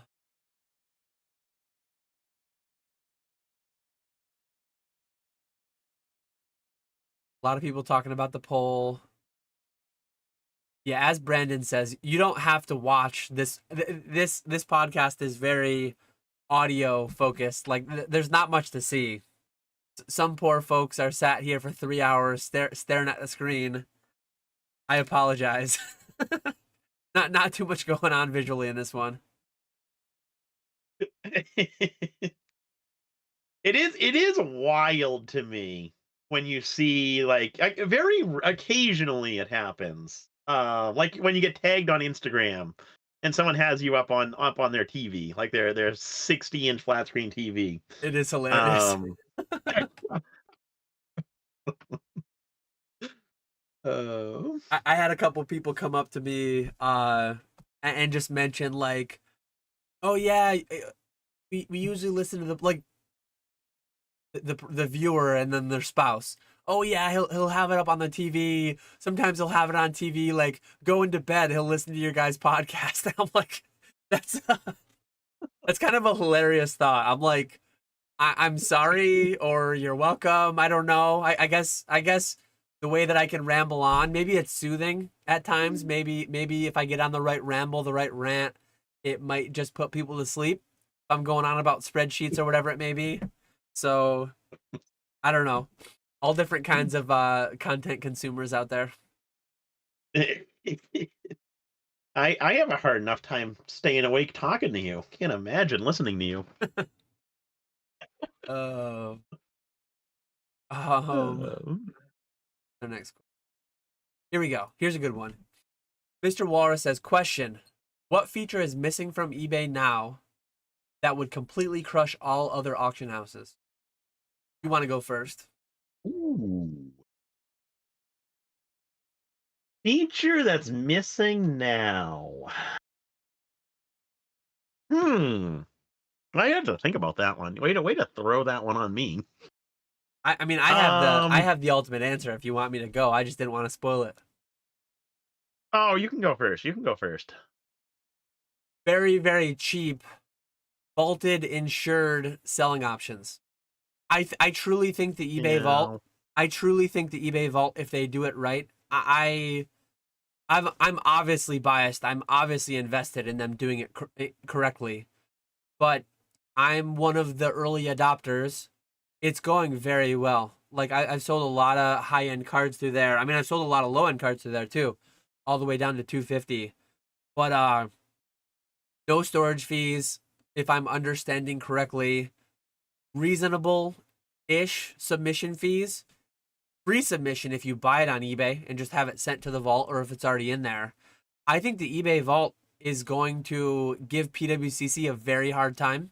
I think the eBay vault done properly is really going to take away a lot of higher end cards from Heritage, from Golden. They're doing a 3% buyer's premium.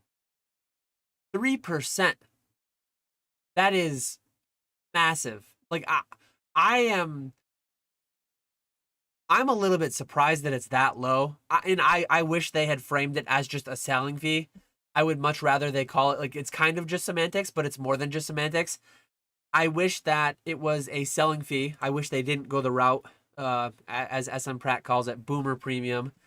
I wish they just went with a 3% selling fee and that's it.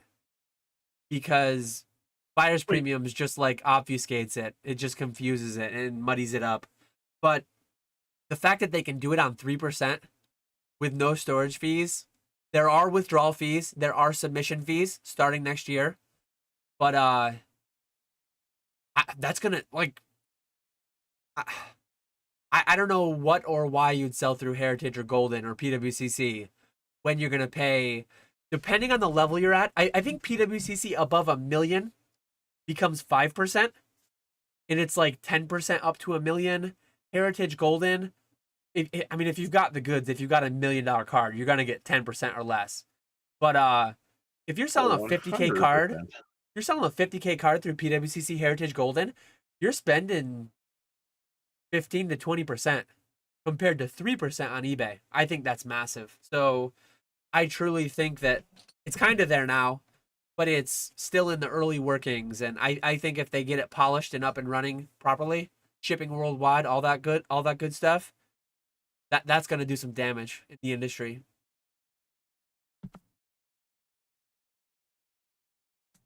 I think it will. I think it will. My thing with the vault though is the lack of control you have over the listings. I think that needs to change.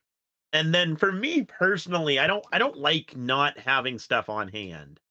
Like that was my biggest issue with Troll and Toad. I You're did not like insane. just looking at a spreadsheet and updating pricing.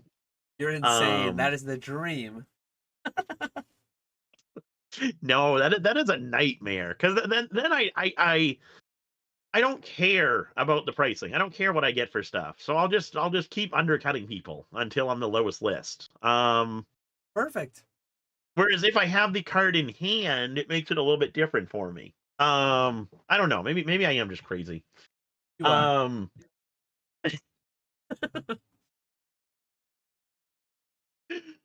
but no, I think I was I was initially thinking the whole live aspect, like building a the C word that everyone loves, the community. Like combining heritage auctions, how they do like their monthly premiere auctions, combining that aspect with rare candies aspect of having it like a live chat. Um Having those two aspects combined onto eBay, like a premier eBay live event that takes place once a month or whatever the case may be. I think that would be really big for them. Because people do like these individual eBay lives. They like being able to interact with everyone.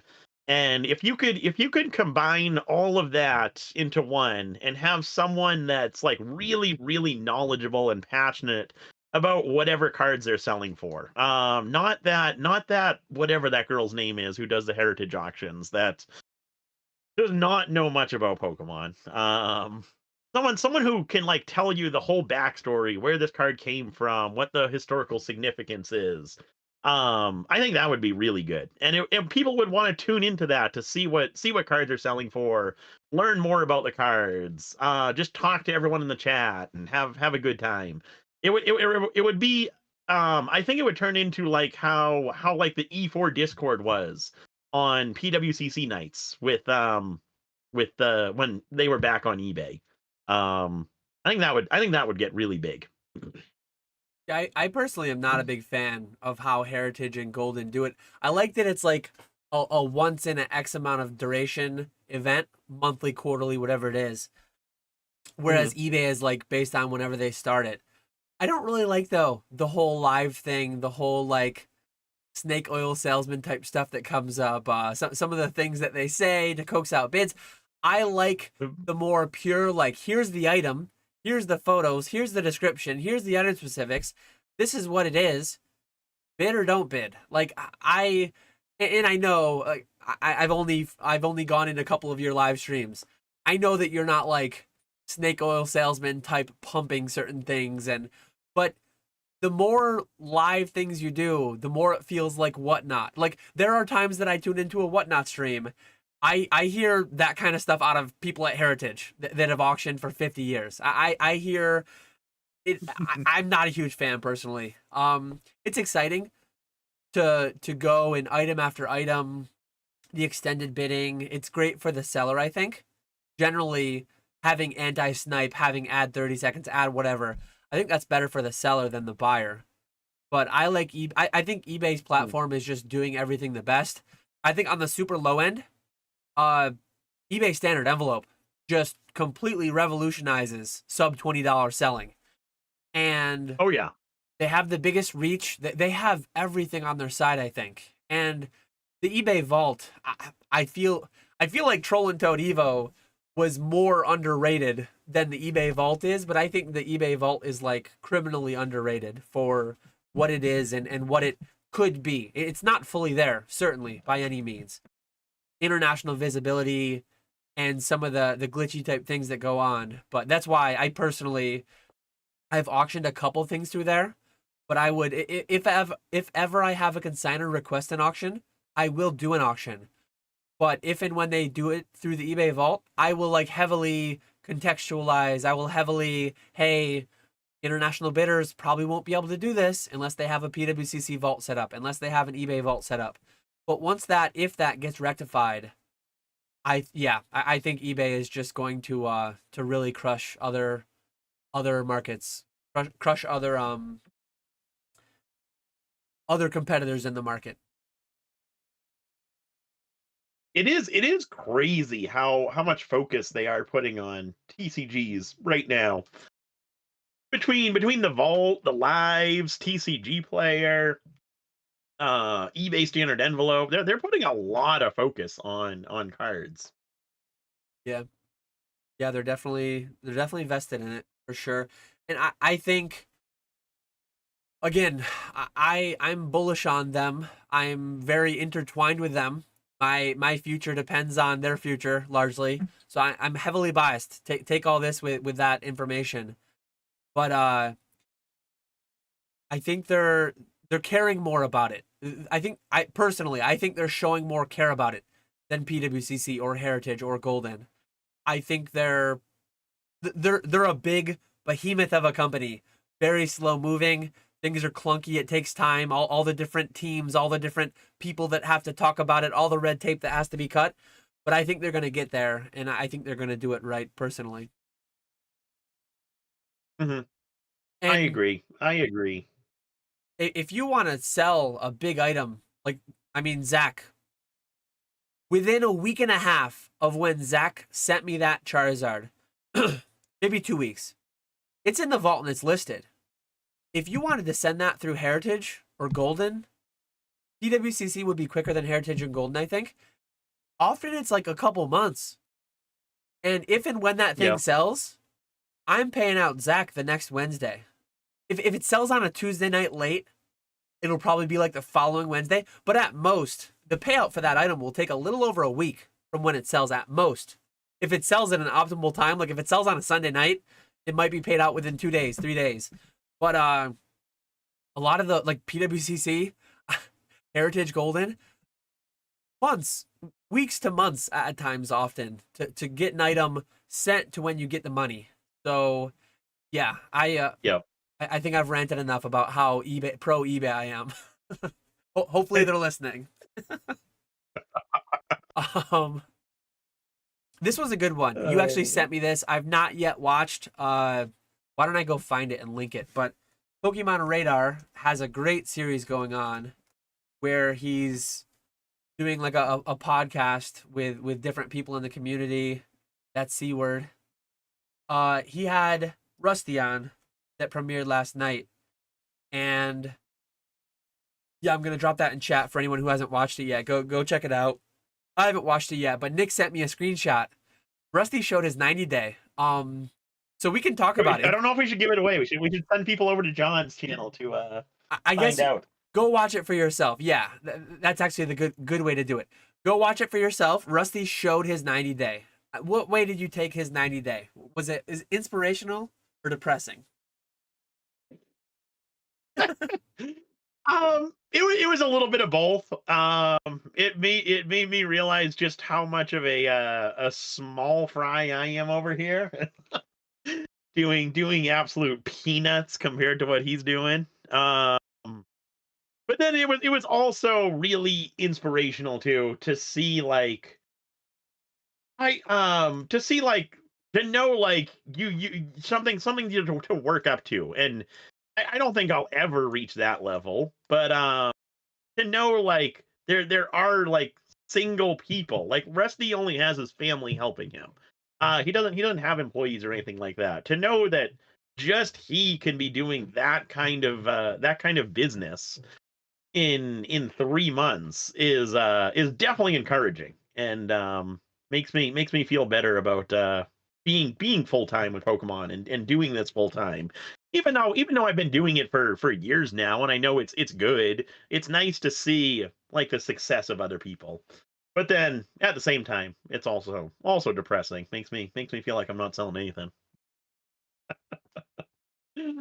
But that was cool. That was cool. I really do like seeing kind of like that back end stuff of what people are doing on eBay. I'm always curious about that stuff, and nobody likes sharing that stuff. So that is always cool to see. So thank you for showing that, Rusty. Yeah, I'm excited. I mean, I was excited already to watch that episode, but when you sent me that, I'm excited to hear the commentary on either side of that. I'm excited to hear what questions John asked, what other context Rusty gave around that.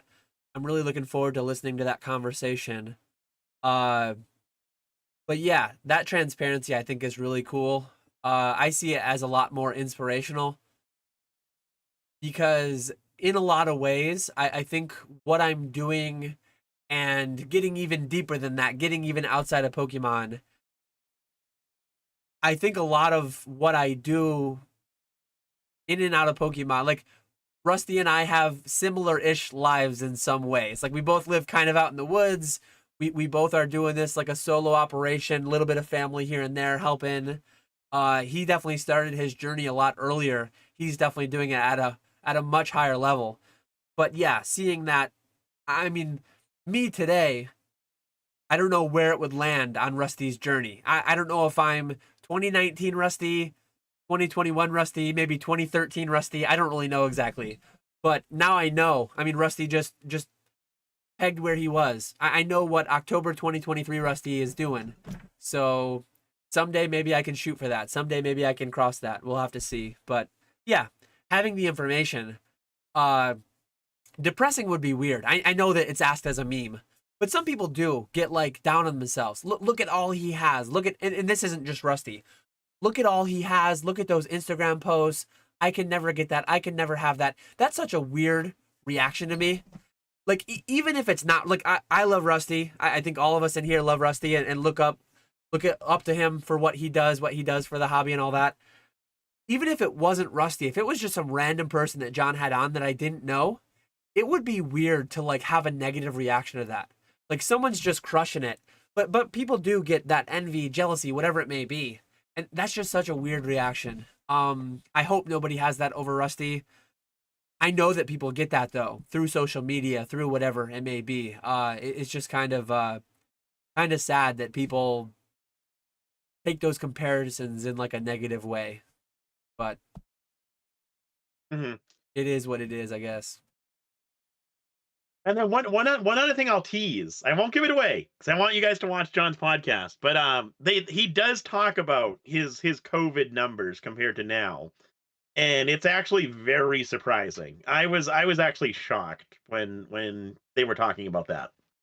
I'm really interested to see that because I um I did my video back in January, my 10-year journey.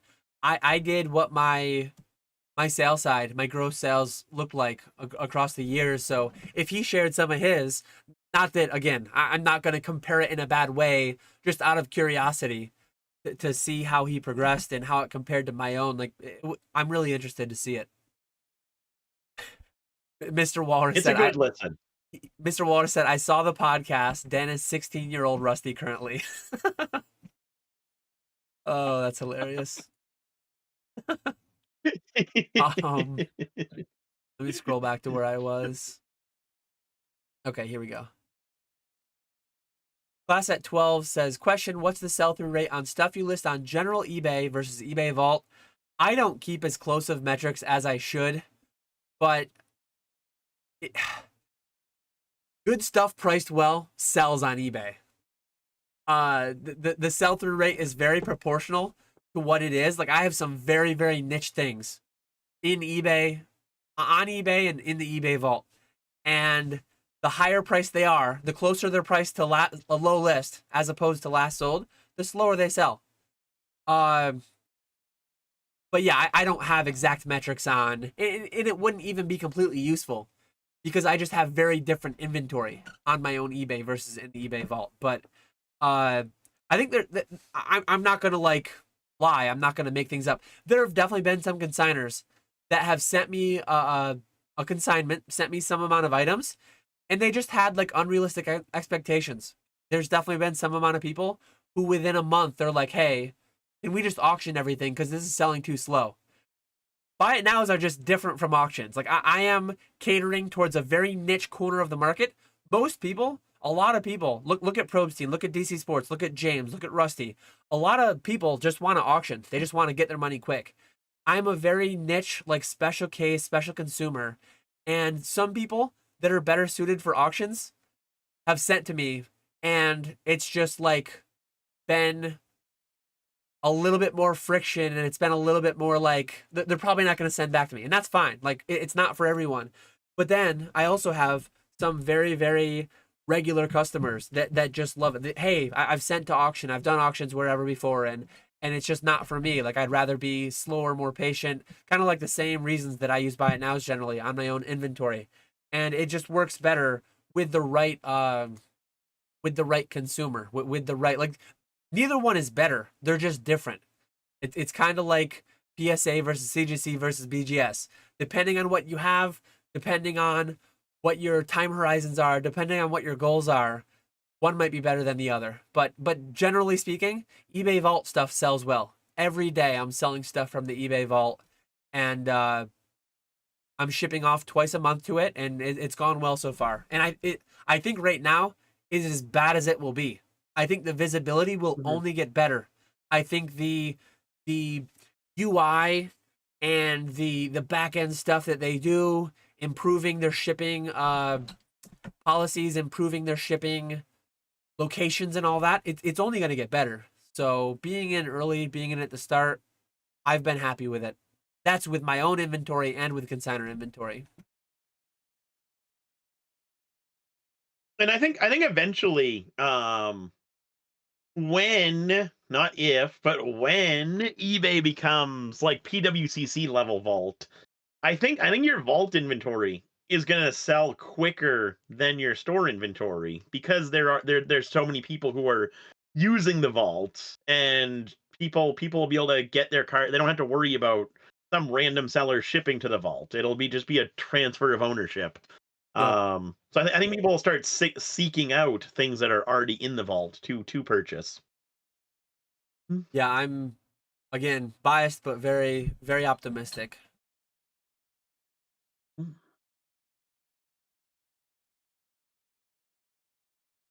Rusty should have a Netflix special about his life. I would definitely watch. I support that. Um,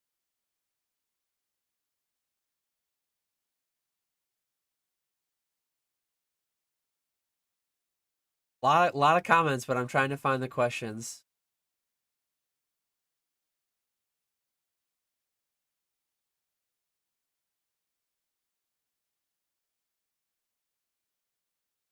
Still in the poll time frame where people were talking about desktop versus mobile, about if they have a computer at work, if they can watch YouTube at work, all that stuff.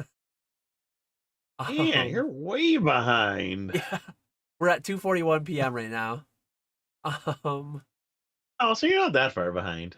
Ghetto says, if my work cared about what I did on my work computer, I'd probably be fired. That's funny. Oh God. As I meant, like I used to do E4. E4, not when I first started, because I started at my company in 2011, but by about 2014, I was on E4. And I remember I used to do it on my phone. And it was around then though that I got like, because E4 was not great on your phone back then when it was like UPCCC. Around then is when I started Nope. pivoting. Around then I think is when I started pivoting to more like personal use on my work computer, because I used to browse E4, I used to browse eBay on my, mostly on my breaks, on my lunch, whatever. But Okay. maybe a little bit here and there on the clock. Hopefully they're not listening. I don't think they can pursue me anymore for any of that.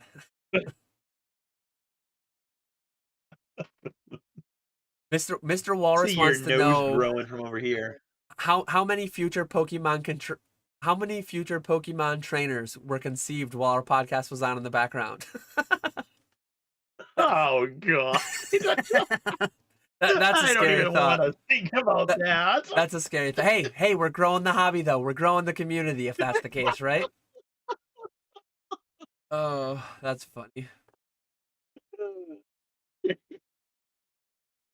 Grimer Collects wants to know, will the Jets finish the season with more wins than the Pats?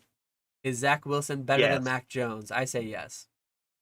Yes, I 100% agree. Um, ugh, yeah, we're looking like a 0-16 kind of year.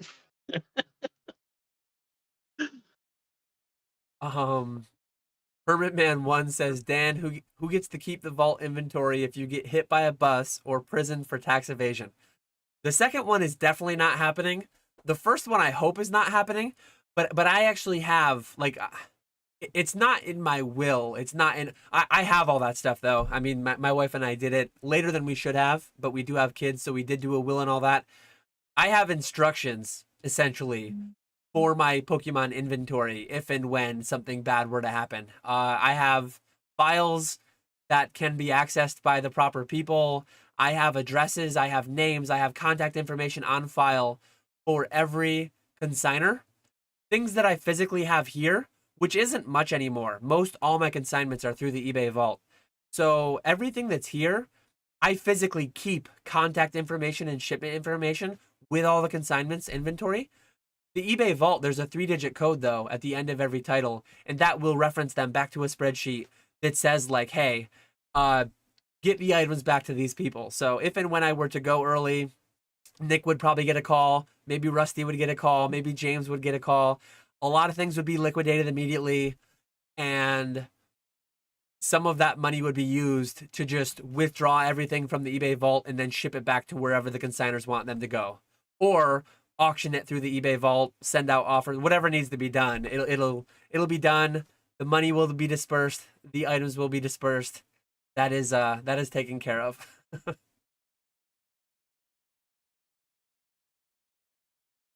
But with a one man operation, that's actually like a very reasonable thing.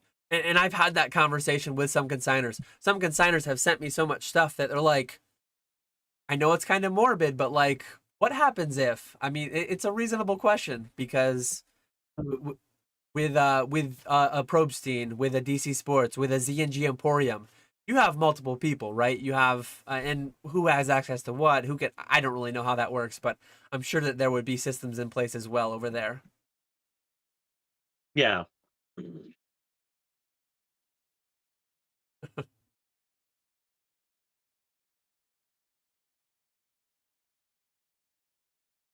Pokestone wants to know, when will eBay introduce AI into their system? Mm, I have no idea. They're The already starting to do whatever that software is. ChatGPT descriptions. No, I was thinking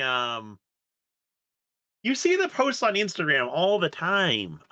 Chrono Card, where you scan the cards in and it auto populates the title and the item specifics and all that stuff. Um it's just that it right now that specific program is so much better for sports cards because there's more data for sports cards. With Pokemon, it works every once in a while from what I've heard, but it doesn't work super often. And especially with like new sets, it doesn't work very well. Um, but I think it will become bigger and bigger of a thing. But I also think it's something that a very small percentage of people would actually benefit from using. You really need to be listing hundreds or thousands of items to kind of make up for the cost of those types of programs. ChatGPT descriptions are actually a thing. I googled it to be sure, but I was pretty sure it was a thing. Uh, you can type in like the title, and then eBay will just write a description based off that title. I feel like I've seen some people using them in Pokemon because some of them have like fairly lengthy descriptions that just feel weird. I'm not personally gonna go that route. I just go for like, you get what's photographed, it will ship within a day, no returns, blah blah blah. Most people don't read them Yeah, anyways. Uh, exactly. but yeah, I think AI is already in there to some extent. Brandon says, "What are your y'all's thoughts on TikTok Shop? I don't have any exposure to it, but it's been getting talked about a lot. People were getting V-Star boxes for $63 on there today.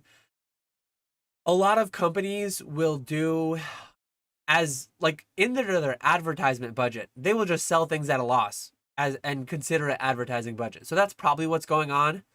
I personally have a TikTok. I cross post all my shorts on there, but I don't do much with it otherwise. It is a massive social media platform. I think it's the biggest one now, isn't it? Didn't it pass Twitter and Facebook and billions of users? So there's clearly eyes there. There's clearly consumer dollars there, but I'm not personally making any big play towards it aside from posting some shorts there. Yeah, I don't know. I don't know if it ever will. I've very rarely been on TikTok to begin with, but I don't know. I don't know anything about it, so maybe I shouldn't comment too much. But I don't know if it will take off and compete with whatnot and with what I hope eBay Live is going to become. Just because it's like it's almost like Instagram. Like Instagram has that shopping feature. Um how big is that? Is that competing with eBay? Is that competing with whatnot right now? I don't think it is. Maybe it is, and I'm just completely wrong. Um, but I think like those social media platforms are meant for like casual viewing. I don't think people are doing their shopping on Instagram, on TikTok, whatever. I think most shopping is happening on eBay's, whatnots, rare candies, apps like that. And I think those apps are more likely to take off, especially let's hope eBay. I'm banking on that one. I give it But six. what TikTok does have a massive following. So it could take off if they do it right. But it's gonna take a lot of effort on their part to bring people over for that whole buying aspect. I give it 6 months before before Nick is hawking Pokemon product on TikTok Shop. John is starting there soon, so he might be hitting us up. I Yeah. mean, Mm. 6 months ago, you wouldn't have expected you were going to be live six nights a week on eBay Live. Nope. So I'm going to throw it out there. 6 months from now, Nick will have transitioned over to TikTok Shop. That's my guess. 6 months ago. When was that? That was when April? was that? That was April. So that was probably the beginning of me getting back on eBay. Before that, it was me thinking about going full time with Collecticon. Yeah. That was a pretty big change out of nowhere.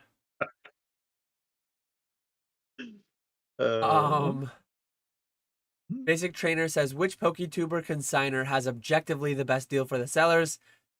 Everyone's favorite answer, it depends. It depends on what you have, what method you want to sell through. I actually did my monthly Zoom topic last month in the paywall was the optimal platform with which to sell your products depending on final sale price. If you're selling for 50, Probstein wins. If you're selling for 500, this one wins. If you're selling for 5,000, this one wins. It's just math. Every company has their own rate. Every company has their own tier of like fee structure. So yeah, depending on what you have, if you want to go buy it now or auction, and there's no objectively just absolute this one wins all the time for every card. yeah, because like your downside with the vault is it has to be 250 and above. James's downside is the $5 flat fee, and not accepting raw cards. So Probstein comes in handy with those kinds of things. You come in handy with the buy it now over auction. James comes in handy with auction, the liquidity. So it really does. You really do have to take it by like a case by case kind of basis. But I would say, well, like we were saying earlier, eBay over Heritage, Golden, PWCC. Um, I think that's definitely the way to go. Yeah. And look at Rusty. Look at me. Look at Nick. Nick sells some buy it nows and some auctions. I sell some buy it nows and some auctions. Mostly buy it nows. But like everyone does a little bit of all of it. Charlie sells some items through all different kinds of platforms. Rusty sells through different platforms. He does consignments for other people like I do. He sells his own stuff. He sells other people's stuff. I know that he sends stuff to other people as well. He used to have Troll and Toad Evo. He mentions publicly that he sends some stuff to you here and there. I'm sure he sent stuff other places too. Like the optimal solution is usually a blend. The optimal solution is usually, and I have consigners that work with me extensively that I know work with James extensively as well. So there's a lot of people, and again, like I know some people that have their own eBays that send some cards to me. They send some cards to James. They sell some on their own eBay. So they're just optimizing based on their time, based on their inventory, based on their goals, blah, blah, blah. It depends on what they have. So yeah, there's no just, people want simple answers. People want black or white, 0 or 1, just binary, yes or no. It's never that. It's never going to be that. Almost never.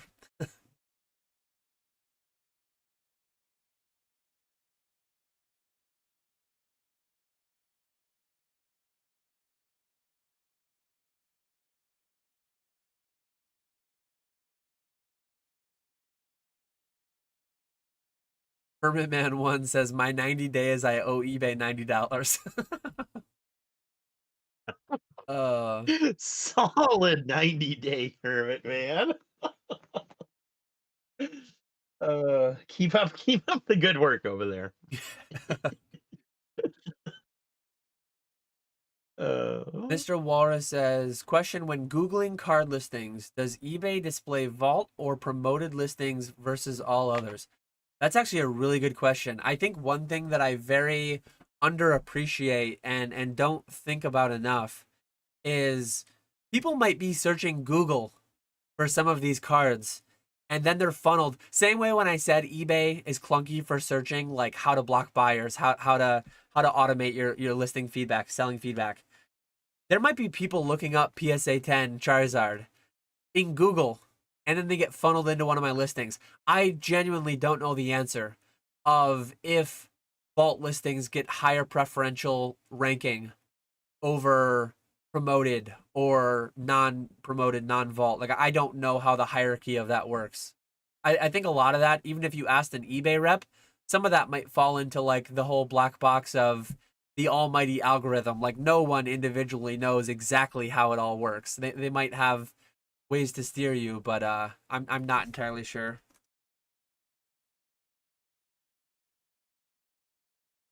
Imagine complete tinfoil hat speculation. It's gonna go eBay vault, promoted, and then everything else. Just because eBay gets the most benefit using their own services, and then they're making more money off promoted listings, and they're making the normal amount off of everything else. That's what I'm gonna go with. I'm sticking to it. Yeah.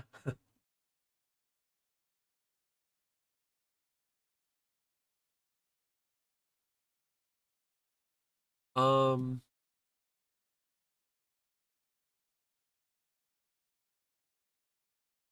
Here we go.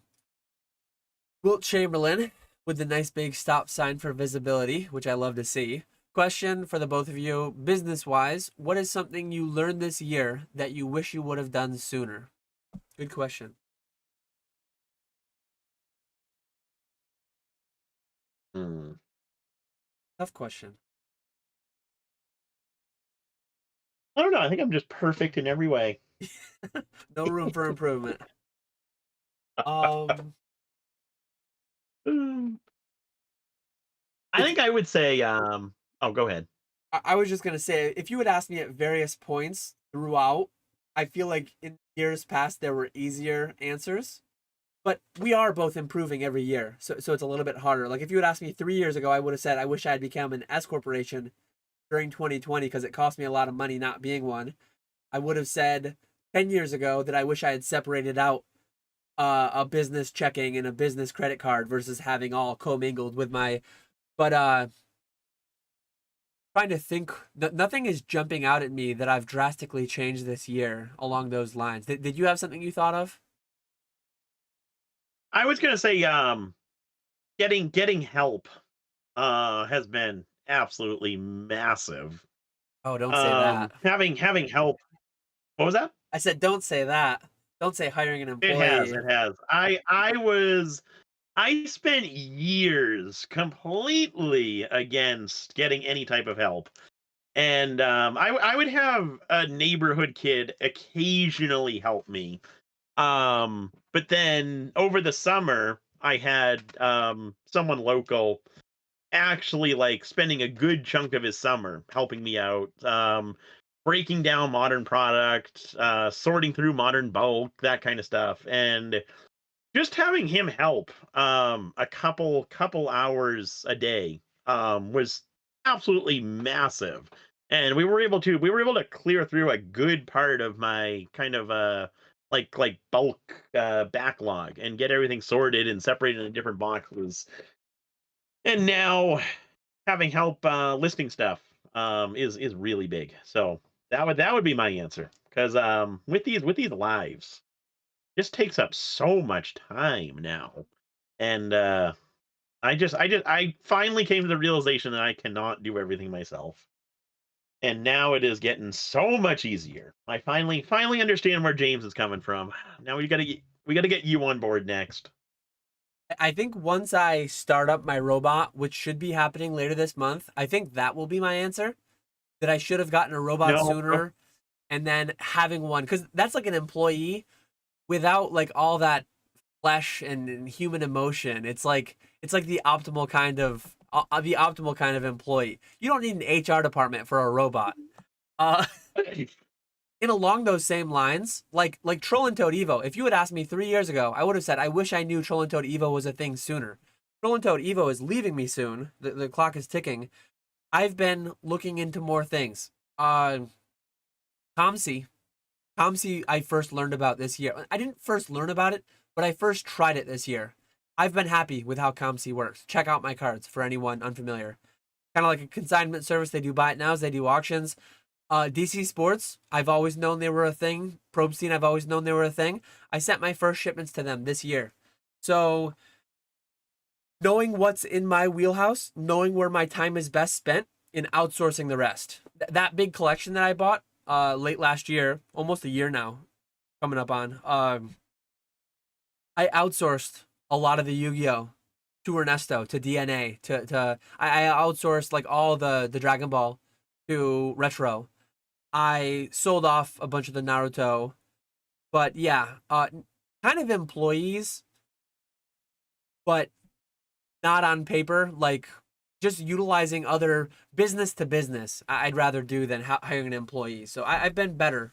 I've been better knowing where my time is best spent in outsourcing the rest. Is what I'll say. Well, we'll change you eventually. Now that I'm on board with James, me and him are gonna start teaming up, and we'll find you someone eventually, Dan. Um, Hermit Man One Uh, says, "Smart man poops on company time, not his breaks." There was a saying that one of my old coworkers used to say, "Boss makes a dollar, I make a dime. That's why I poop on company time." Oh, that one was funny. uh, Um, Ghetto says, "My daughter 4 just started watching Pokemon Journeys and coming back from daycare. She said she likes Pokemon cards. This made me even more bullish on the hobby." Yeah, my wife's a teacher, and that's probably another bingo square. Every year she's had kids that have been into Pokemon. My kids are both into it. Uh, I know quite a few people into it of all ages, which is great to see. I mentioned this in Discord. I don't. Yeah, I haven't been live on YouTube. Or no, I think I mentioned it on Peak Dat Choose channel.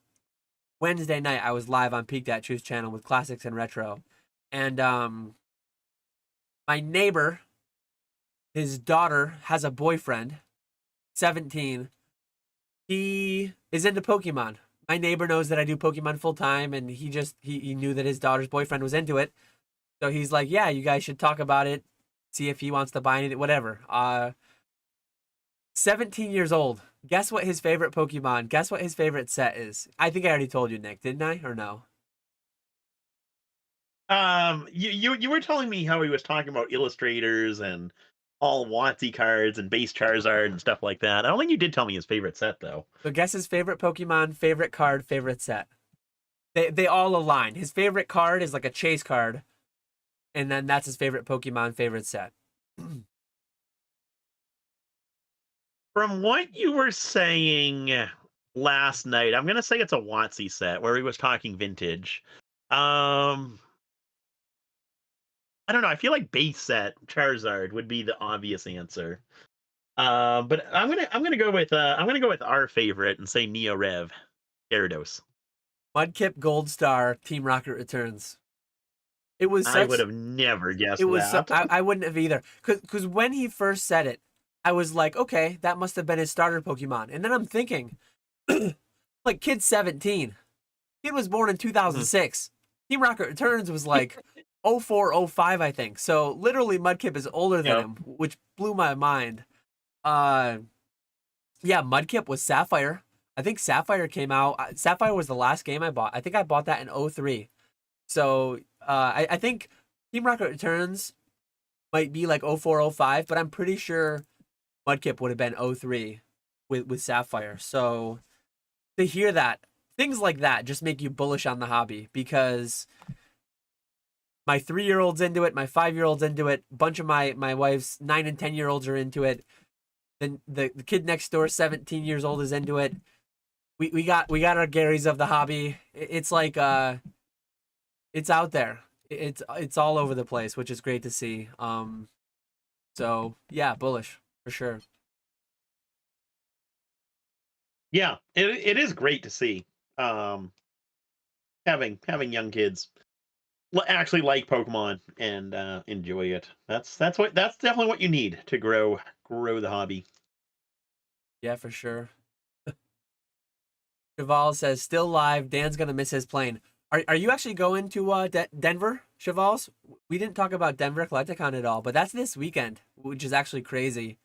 That is this week. I was wondering what he meant by that comment. I didn't even think about Denver. That's happening this weekend. I'm assuming that's what he meant, but yeah, I'm not going. I will be going to Houston in like 4 weeks, which is crazy. I did finally book my ticket, my plane, and my hotel. So I'm going there with the wife in 4 weeks. That'll be fun. But I couldn't do Denver and then 4 weeks later Houston. That's too much for me. I'm too old. It was a lot. I had a lot of fun in Long Beach and Charlotte, but they were just way too close together. I won't do that again. It'll definitely be one or the other going forward. Um, we're at the point people were talking about you on TikTok.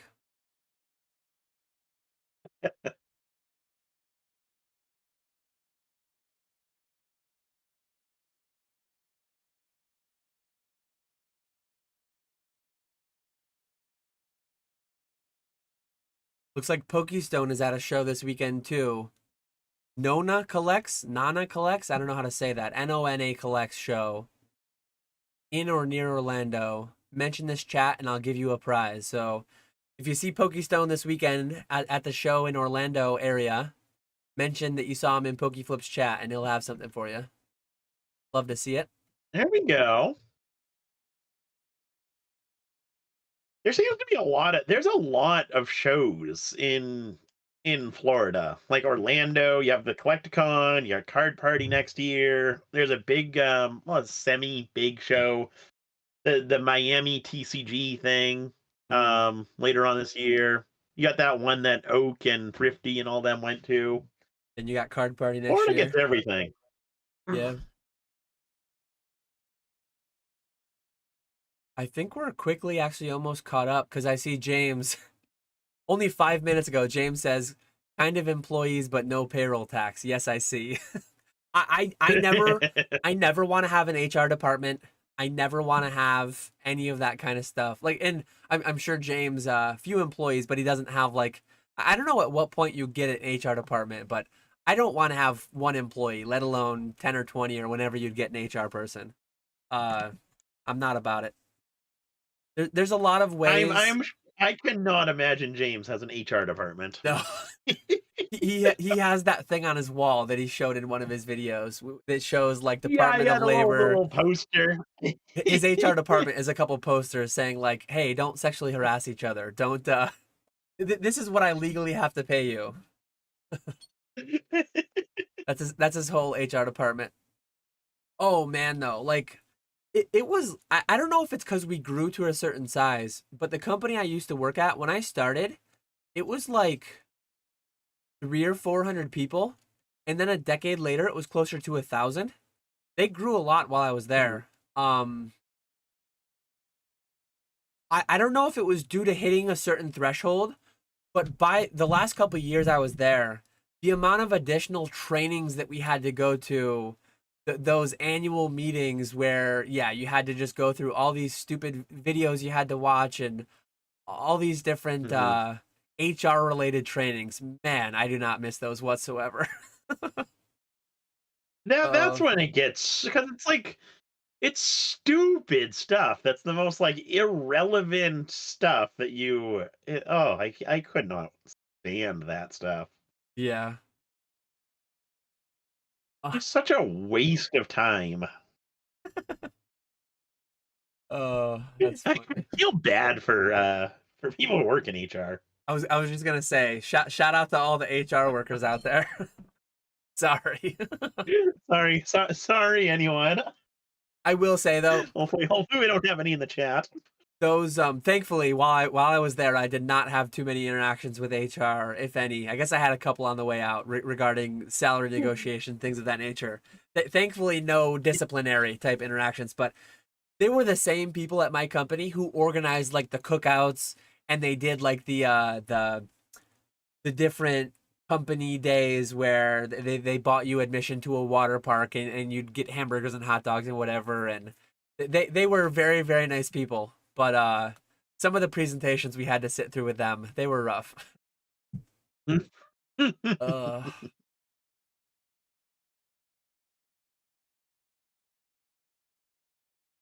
um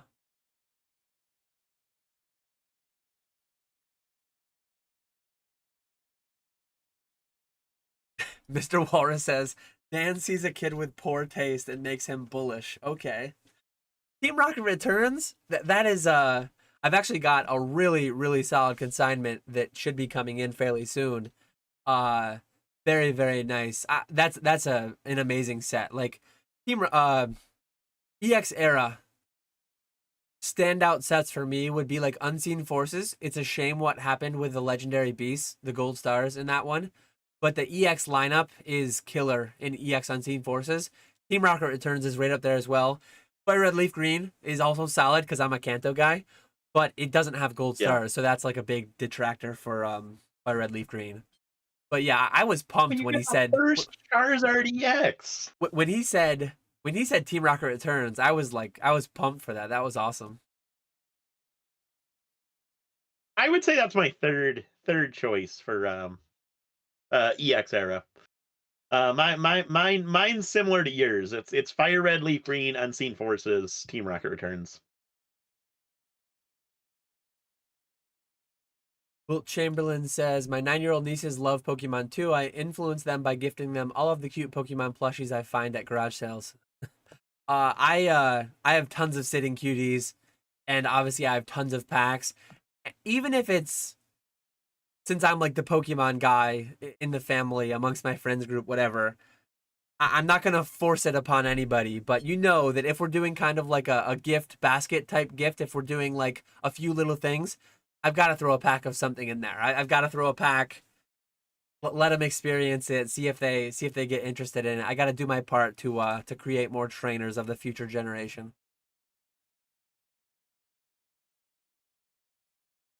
I like it. I like it. Keeping your business alive. The old card shop says Houston over Denver. Oof. Charlotte, given its proximity, given Rusty, I had to do Charlotte. Long Beach was too close, and Denver were too close. So I'm not choosing Houston over Denver. I chose Charlotte over Denver, and Houston works with Charlotte. So that's my whole line of logic.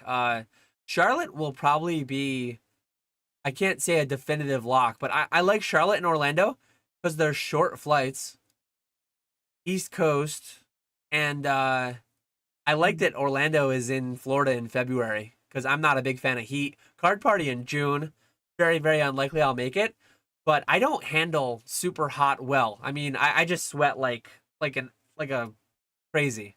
I would have to wear 5 changes of clothes per day, which I wouldn't be excited about. You don't think you'll make card party Highly next year? unlikely. That's one that I definitely want to make. I think for me it's going to be Orlando Collecticon, Card Party, and Charlotte. That'll be your only three? Yeah, yep. I'll have to see. I would like to eventually make every Collecticon destination. So I've done Orlando, I've done Charlotte, I've done Denver, I will do Houston.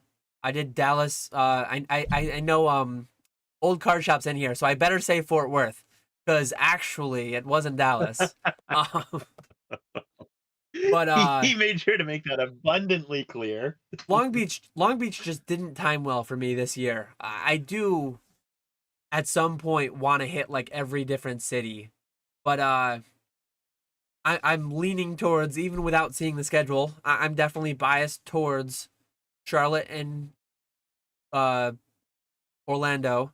But who knows? I mean, maybe Orlando hits a weekend that I just can't do, and maybe card party could happen, but it just feels less likely.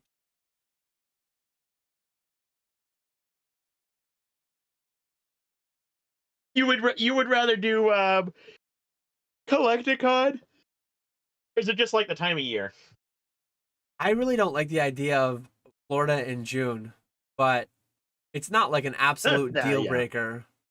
But we'll see. We'll see. I know card party will be a blast, but like I also know I actually had to go ahead. whatever whatever events I pick, whether it's 2 people that I know going or 200 people that I know going, they're gonna all be a blast. Like I just know that they're gonna be a blast. They're just gonna be in different ways. Like Charlotte was crazy. Charlotte was. I don't know that it will be surpassed with how many people we knew going there, but we said that about Denver too last year, and then Charlotte happened. Yeah, yeah. I was gonna say I had to we have to renew our firefighting every 5 years on the ship, and my union school is down in Florida, and I kind of screwed myself waiting till last minute, and so I had to do my firefighting research in. It was actually in or it's in Tampa. In It was July, and that was absolutely miserable because you got to dress up, wear all the firefighting gear, and it's like a zillion degrees outside. It was not a fun time. Well, hopefully firefighting gear won't be mandatory attire for card party. But and then Let's hope not. Let's hope there's not. also Hawaii Worlds too. Like I'm less likely to do Hawaii Worlds than card party, but like again, I've said it a million times. I'll keep saying it. What a great problem to have so many events with so many friends attending them that you have to just choose between like 10, 20 events every year. It's such a great problem to have. Like I'll wait till the schedule comes out. I'll see, and then I'll go from there. Whatever ones I pick, whatever 2 to 4 I pick, I'll have a blast at them, I'm sure. Yep. Ghetto says, "Does Retro sell Naruto? I have a box of Naruto cards. I have no idea what to do with. I sold some of my Naruto to Colson. I think it's Eterna City Collectibles on Instagram, and then I sold some of my Naruto to Squeaks as well. So depending on what you have, they may or may not be interested. I'm not sure. John, Pokemon Radar, does a little bit with Naruto as well. Uh, So potentially reach out to them.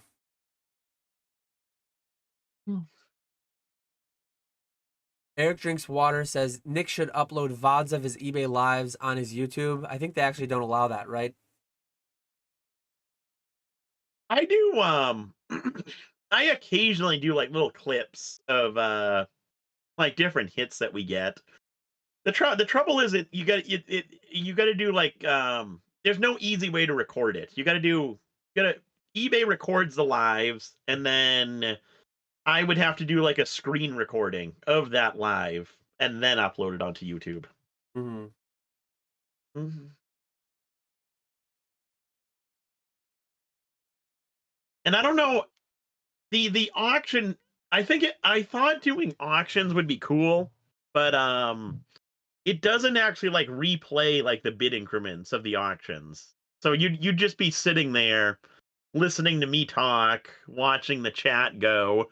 You can't actually see like people bidding on the card and the price increasing during the replays, which that part's a little bit unfortunate. I hope they change that. Oh, I just jumped to the bottom. Walrus pointed out your mistake.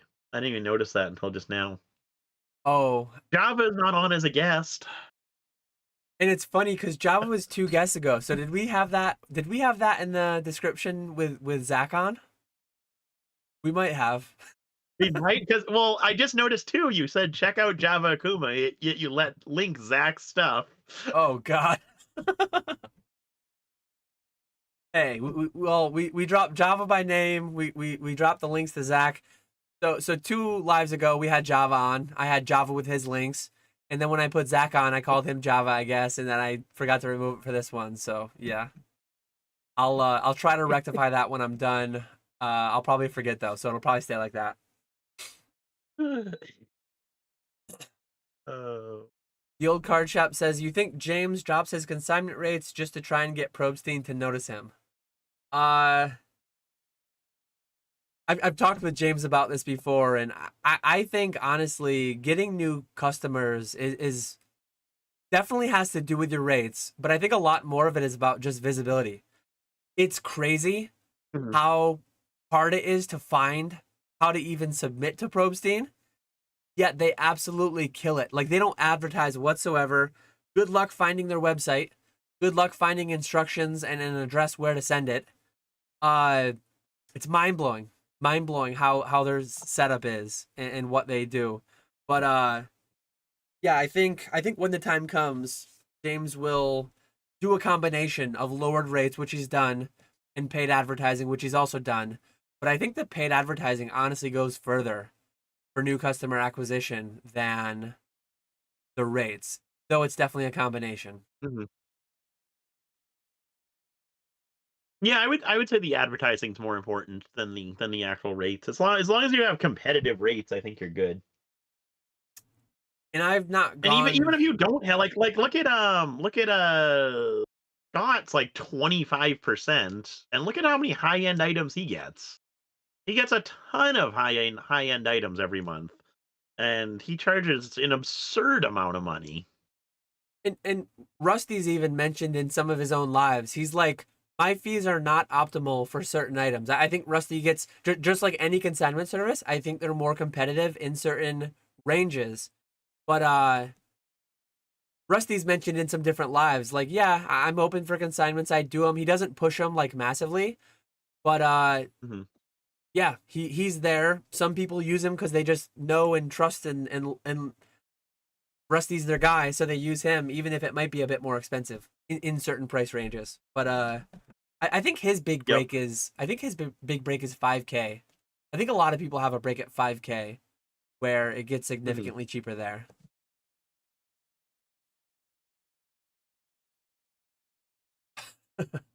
Strongbox says, "Do not feel bad for HR workers. They deserve all the crap they get." LOL. They definitely, that is one thing, like, you should be aware that they're working for the company, not for you. It is their job to have the company's best interest in mind, and you do need to be careful. Again, how good of a person the people are doesn't matter. They definitely won't always have your best interest in mind. It is actually their job to have the company's best interest in mind. That is true. That is true.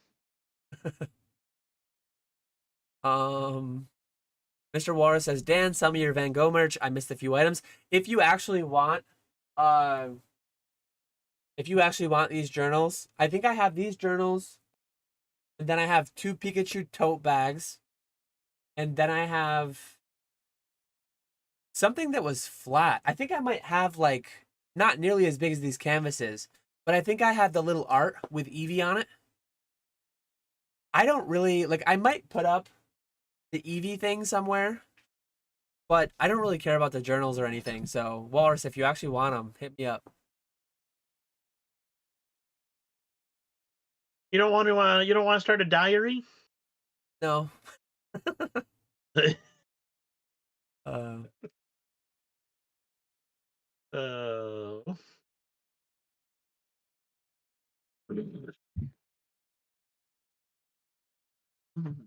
Pokestone says Dan isn't totally wrong. O Town from June to December is 99 degrees with 99% humidity.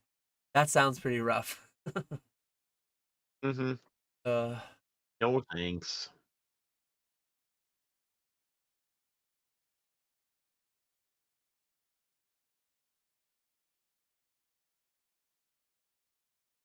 I think, are we fully caught up? I think we're fully I caught up. like it. We made it. 12 minutes to spare. Oh, wow. Good timing. Mr. Walrus says you got the exact merch I got, shaking my head. Sorry. We both got the rejects, I guess. All the plushies, all the good stuff was sold out. All the sleeves, all the playmats. I actually do.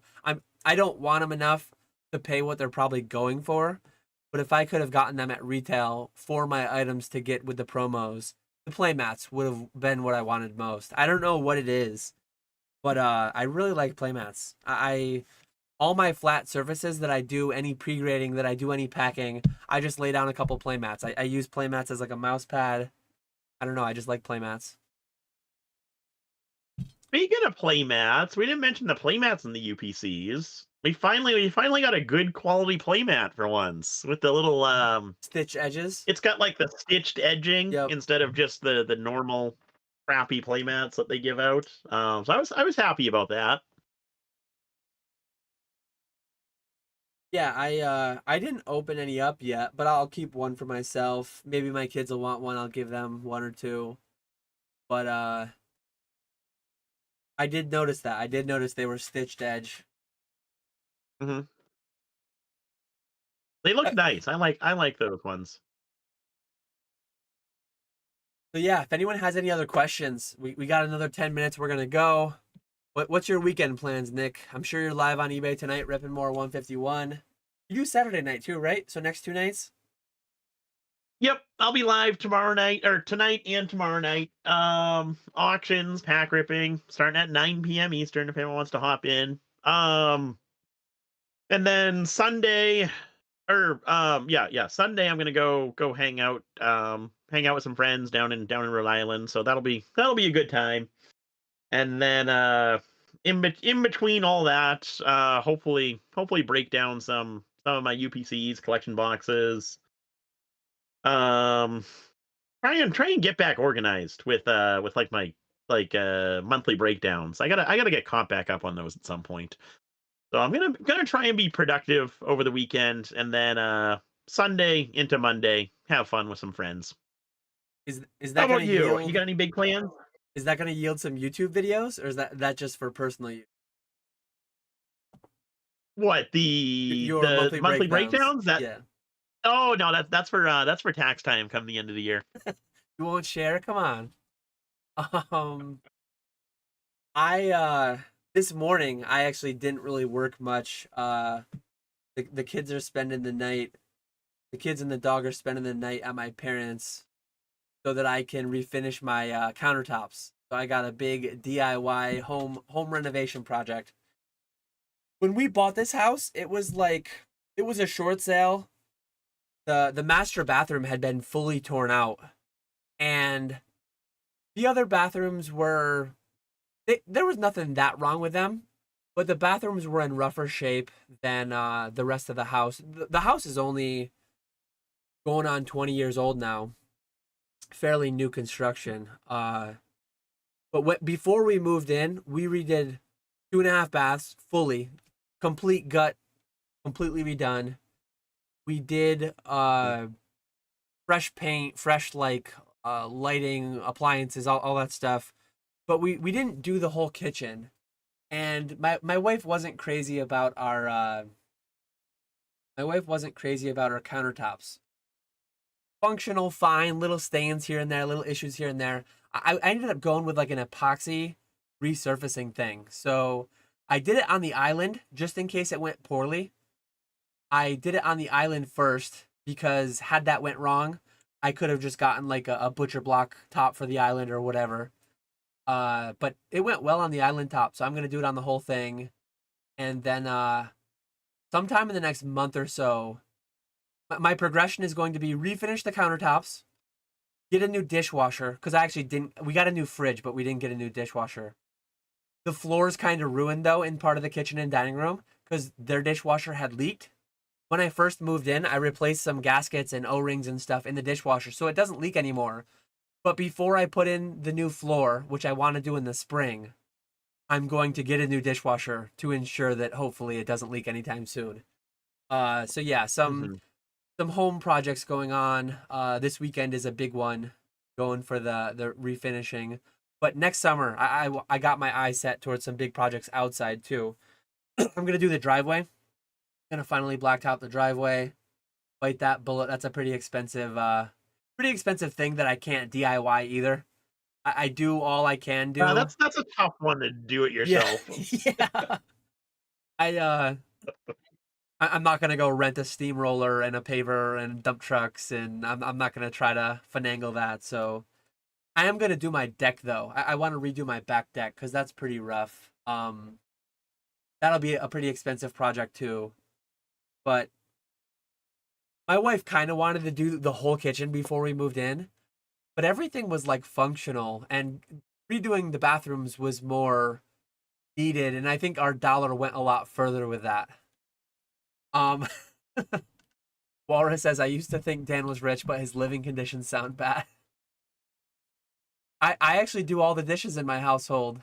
I do most of the cooking, and I do pretty much all the dishes, and my wife does pretty much everything else inside the house. I'm the outside the house, I'm the finance, and I do the dishes too. But every every couple needs to figure out their ideal uh separation of duties and how they're going to divide all that. And I think for some couples it's like a very difficult topic, and I think there's a lot of friction from my side. Hopefully there's not. Hopefully I'm not wrong here, but I think we're in a pretty good spot with our division of labor when it comes to all that stuff. There's really no friction That you know of. that I know of. Yeah, to be fair. I Uh, think we had some questions come in, so I'm gonna browse through the chat and try to find them. Ghetto says, I just got a 42 card bulk sub back from PSA within less than 2 months. Has anyone else got quick returns recently? I don't track or watch, but I'm pretty sure I have stuff over 3 months. I'm not positive. Sounds like I'm getting FIFO'd. But when someone gets FIFO'd, there's another person on the other side of it getting benefited through that, right? So it's just random a lot of times. They don't really have a process in. yeah, my returns have not been quick lately. They've been long. 3 4 months is about what's been happening for me. It seems like I don't know the timeline, but it seems like PSA like caught back up. They started doing good. It was like 2 month turnaround times, and then when everyone started talking about this New Jersey office and cards getting shipped to New Jersey, it like slowed things down so much, and now it's like now they're kind of going in the opposite direction where orders are taking a month longer, a month, 2 months longer. I don't know what's going on. Doodles in the Membrane wants to know, how long did it take for you guys to separate the collector and seller etc, make it easier to sell cards? For me, a lot of it became easier when everything 10x'd in price, to be honest. The market started valuing everything substantially more than I did. But another big thing though too is I set very lofty goals when I entered the hobby, opening every box, getting every WotC first edition card in PSA 9, getting every gold star in PSA 9, every EX in PSA 9.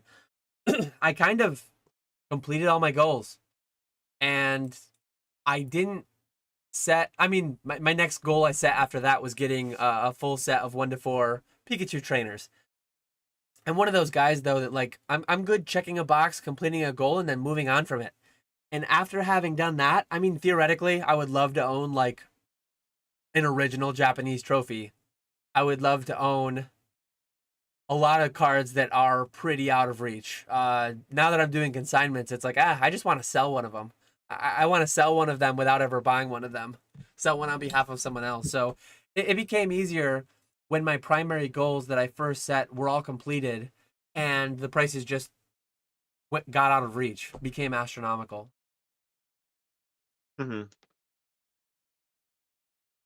Yeah, I would say for me, a big part was going full time and not having that my actual full time job be able to buy collection stuff. That was kind of when I started to dial back my collection and just focus on what I actually truly enjoy having. And that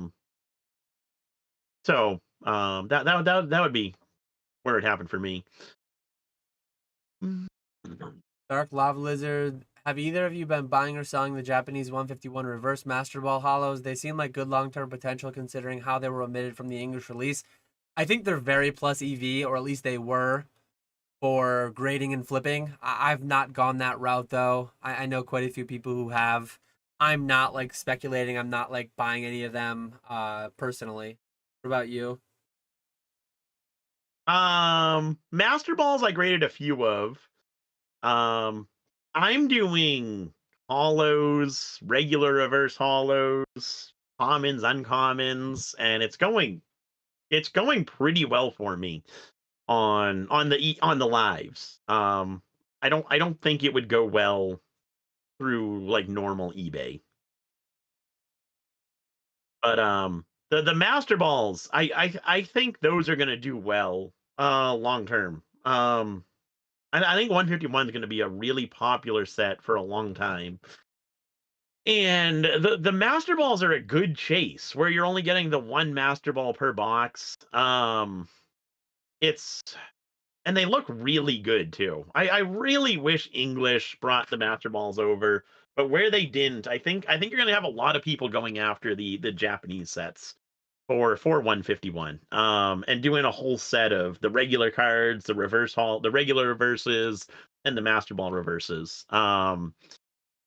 So I think I do really like them, and I would love to build a whole set at some point, and it'll happen at some point. I'll have the three Japanese sets and then the English set right next to it. Get one of those like four row binders. Yep. I think that would look really good. Yeah, I think they're really cool. It would have been cool if English had done it. I'm not personally gonna build a binder of it though. Maybe I'll build an English 151 binder. I don't know. I like the idea of just it's all one set, having the whole Kanto Pokédex. I might build two and just give them to my kids. I might build them with them. Uh, Hmm. I don't know. We'll see. But yeah, it's a cool release. The Master Ball one per box chase is really cool. Well executed idea. Definitely, definitely. With that though, we just hit 4 o'clock.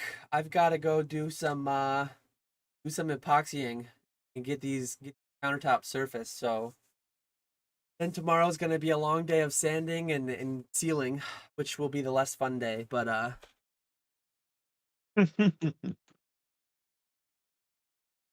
I think, Yeah, sounds good. yeah, with Um, go ahead. I was just gonna say appreciate all you guys hanging out with us today. Hope you enjoy your nice long weekend. Hopefully most of you have a 3-day weekend. I know I am looking forward to it. Yeah, when the post office is closed, I'm closed too. Gotta love it. Um, but yeah, thanks everyone for hanging out. As always, had a great chat. We will see you in 2 weeks. We don't know who our guest is yet, I don't think, but we'll sort that out. We're gonna shoot for Friday at 1:15 p.m. If they can't do that, stay tuned, hit that subscribe, hit that bell. We will schedule it out ahead of time and we will catch you there.